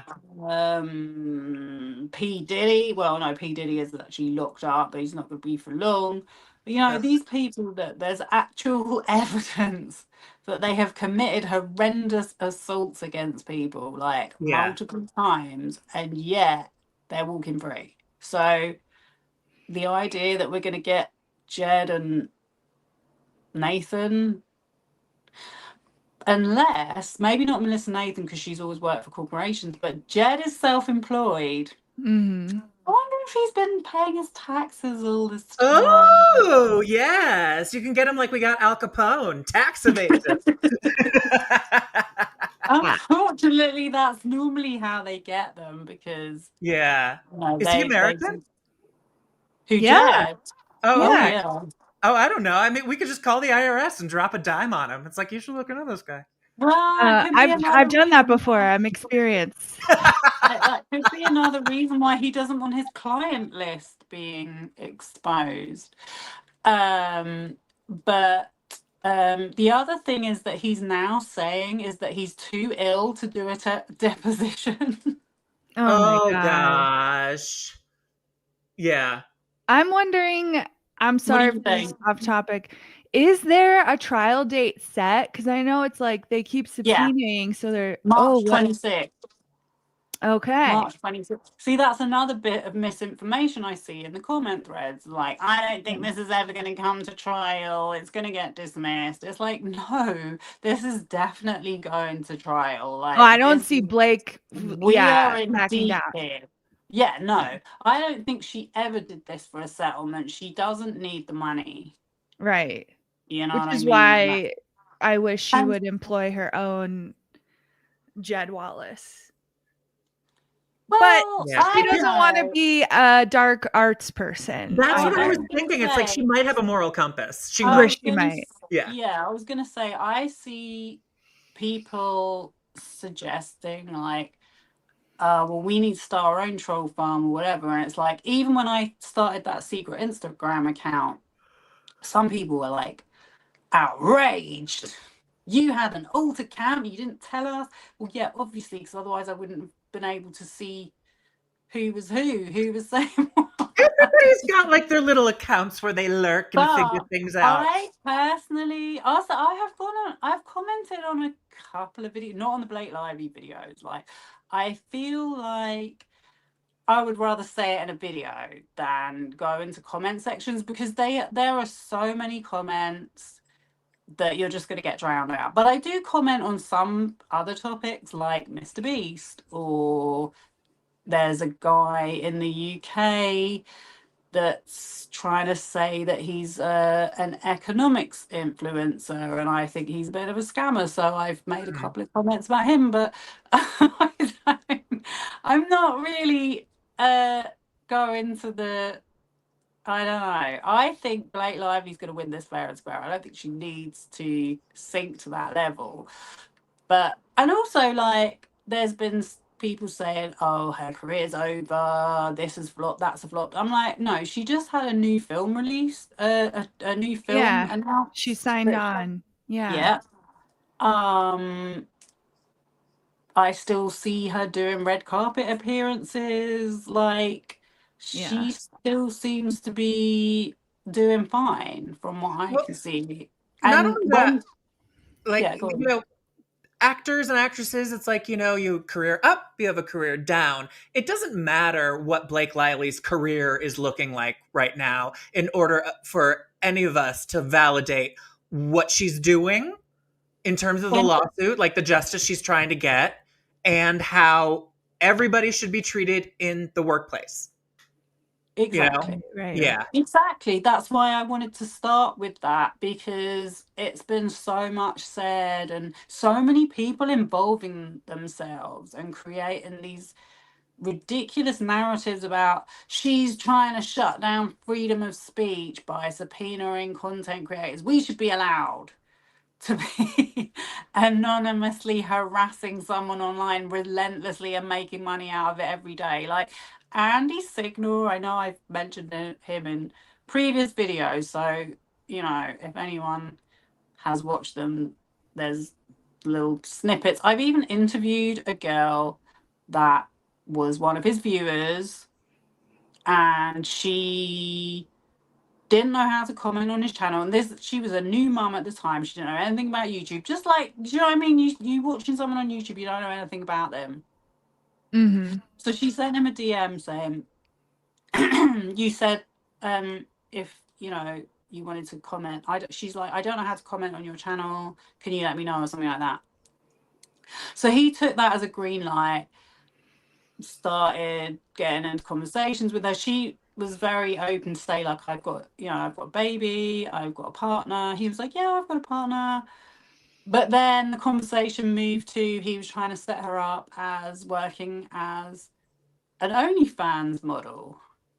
And all of this stuff was going on. I mean, you can go and watch the interview. Like, I completely believe that she was being honest with me.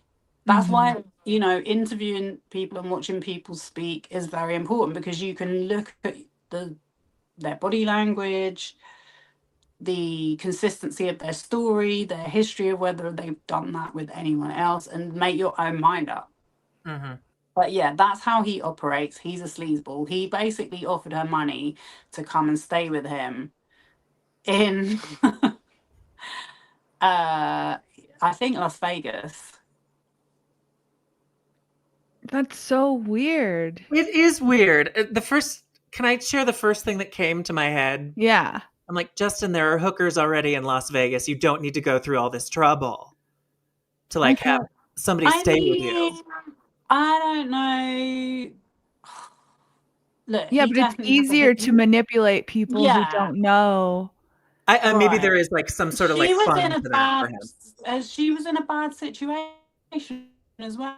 As she explained, she's like a new mum. Her boyfriend was having an operation or something, so they were like pretty hard up, and she still was Yeah. like, "No Oh, way, like Yeah. I'm not." Because his excuse was like, "Come to Vegas and meet all my friends, and it will help you to expand your network." And do you know what I so he mean? was like he was grooming her, and I bet in Yes. like grooming behavior, it's actually like Yeah, they'd and rather then groom than just hire somebody. yeah, and then Yeah, he like offered her money as an incentive to come and stay with him. So yeah, yeah. This was do you know what I mean? Andy? Yeah.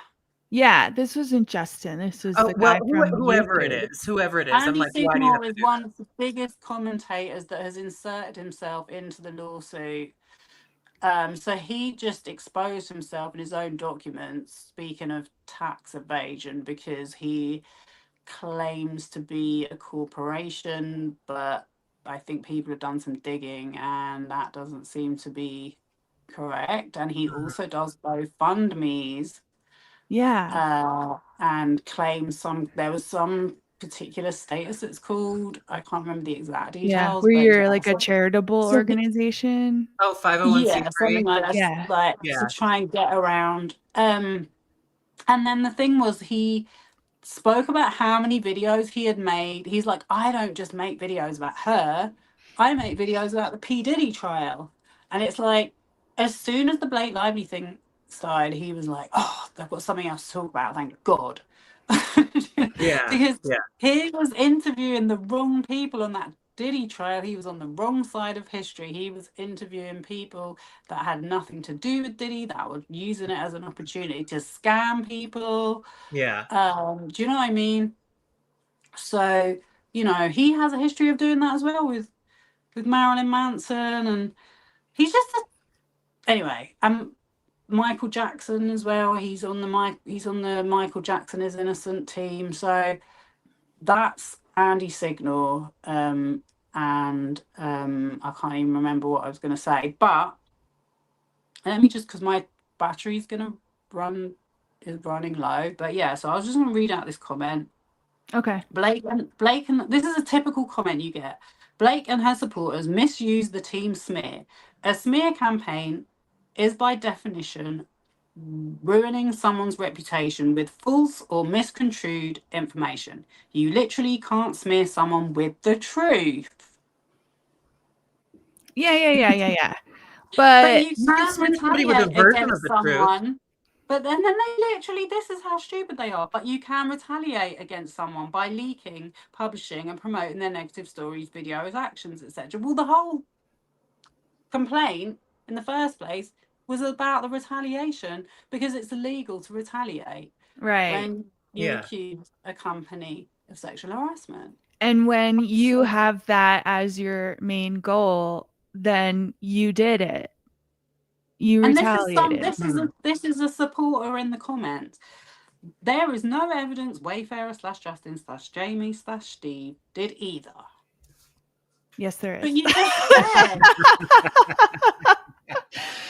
But for your question, it's objectively untrue that Blake is a victim of a smear campaign. I have yet to see an example of a full story about her that was Okay. circulated in the past year. This is the mentality of the people that we're dealing with. So I don't know. I just think, like, in terms of like Blake Lively starting a troll farm of her own, and I mean, it's kind of credit to her that she hasn't tapped into that audience, because it kind of shows, like, from what I see, the people that support her, like I said, there's only literally about 3 or 4 of us making videos. yeah, So obviously it's not a huge ratings gatherer. I don't know what yeah, the yeah. word is, but you know what I mean, like. I think if more of us do talk about it, it will pick up naturally.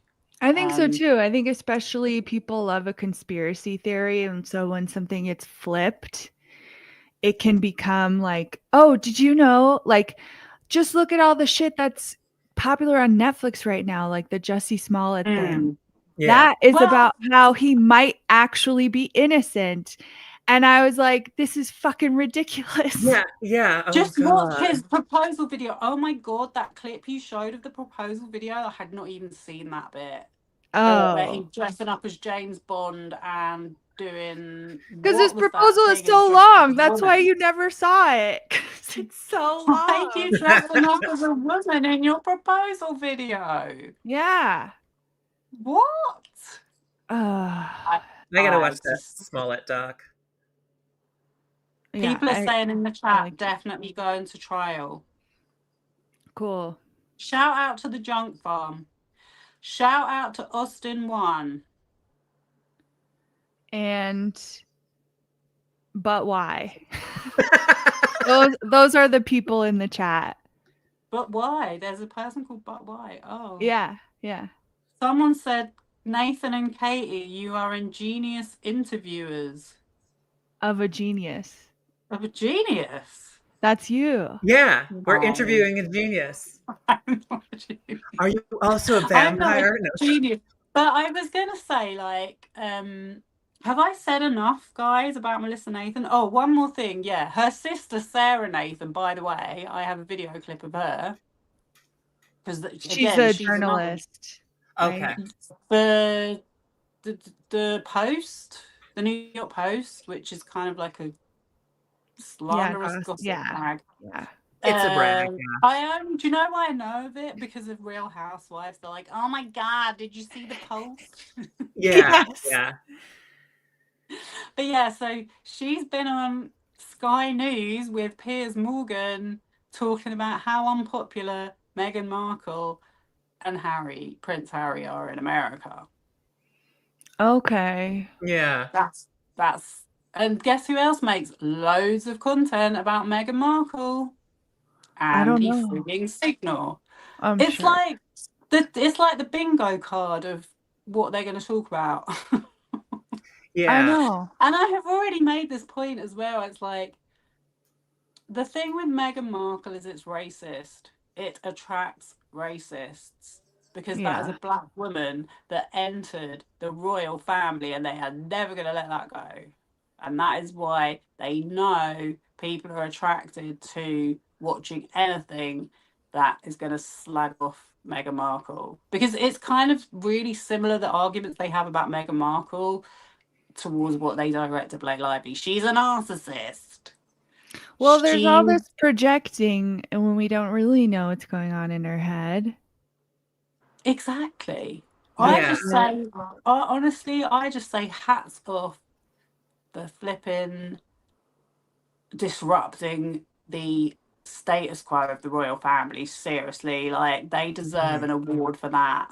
Quite frankly, I'm not a particular supporter of them per se. Yeah. But the royal family, do not get me started. Like, you want to talk about plantations and colonialism? Yeah. There you go.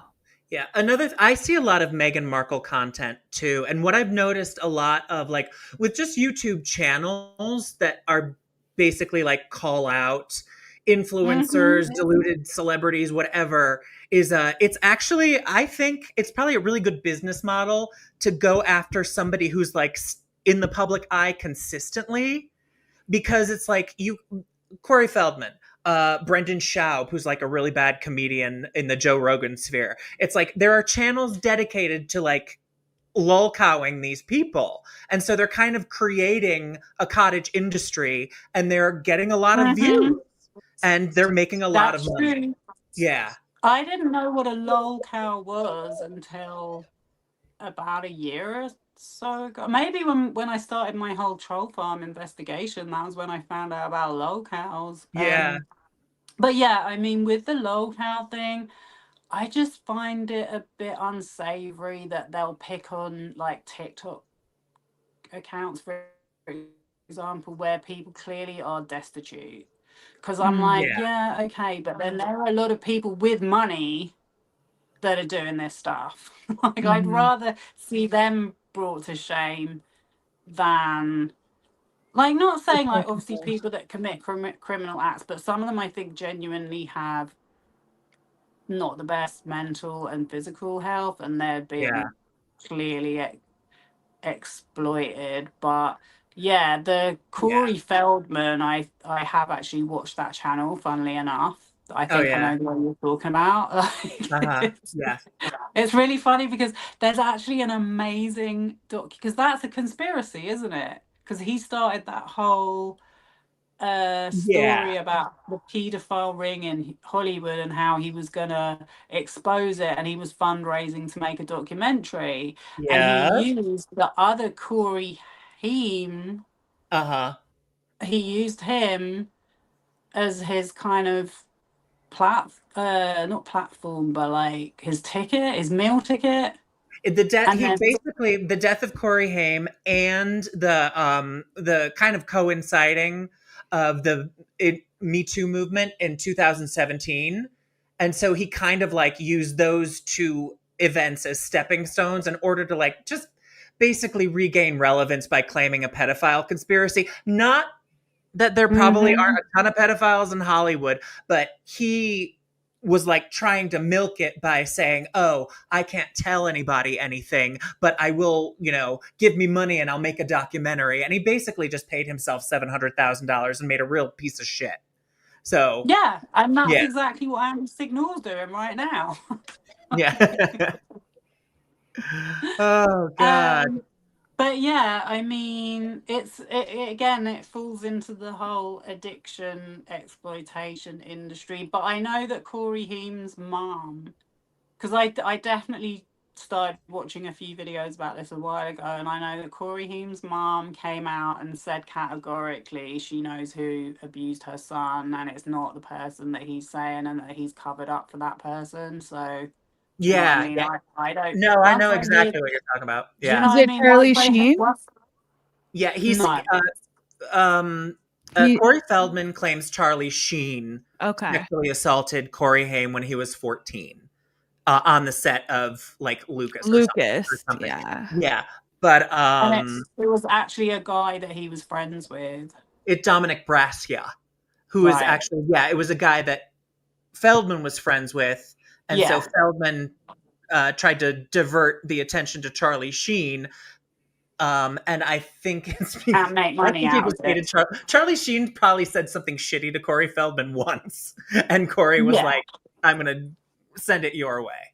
Yeah, And I mean, Corey Feldman, I used to see him on weird reality shows that yeah, get transmitted here, that I would be like, who's he? Like, I yeah, literally didn't know who he was until I yeah. started watching videos on it. So he's kind of on the back end of a career, I think. Like, he's literally hanging on by a thread. But Oh, I mean, there are other things you can do with your life than working in yeah. the tobacco He's industry. he's a very rich subject.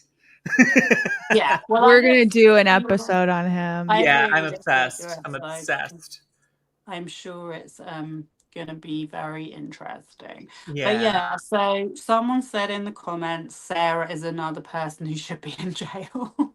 I think the Jump Farm is not a fan of the Nathan sisters at all. Oh No. God, no. But yeah, no, I mean they're sleazy, and that's the thing. Is like the people that get laughed at, the lolcos, they're the ones that are in the public eye. Whereas these people that are really know better, hide, and no one calls them out. Like I said, I found one video of her on YouTube, but it's enough. Yeah. Well, I mean, It's you're gonna enough. make them into lol cows because you're gonna follow their careers I'm trying, and be like, "Look what this I'm bitch definitely did trying to this make week." Justin and Jamie definitely like Yeah. they don't even like, you don't even need to do a smear campaign. Just post clips of them. Yeah. Yeah. Yeah. I don't even need to give commentary. I don't need to give it a title. Why I gave up my YouTube career because I came across these two. Like, they just act in plain sight. You know, I can't believe they had that podcast. Mm-hmm. And no one was like, This is ooh, who stupid. are these people? Yeah, like just one clip I came across, he was disrespecting his mother so badly. I'm like, such a red flag. Publicly shaming your mom on a podcast as a grown-ass man of that age. No way. When you're meant to be advocating for, like, what was their word? Safe space. For like non-toxic males. Like, that's so toxic. Well, Sophie, I have to say, I feel attacked because I talk shit about my mother on our podcast all the time. Okay, but You don't though. You're just like, oh, my different. mom likes I that face. I guarantee you could not have Not like this. Okay. Right. The woman had cancer. Oh God. Oh, jeez. Even Liz Plank, who, by the way, I have to keep saying I do not know any of these people. Yeah. I've never heard of them before. But she got my sympathy because her facial expressions in that podcast, she could not.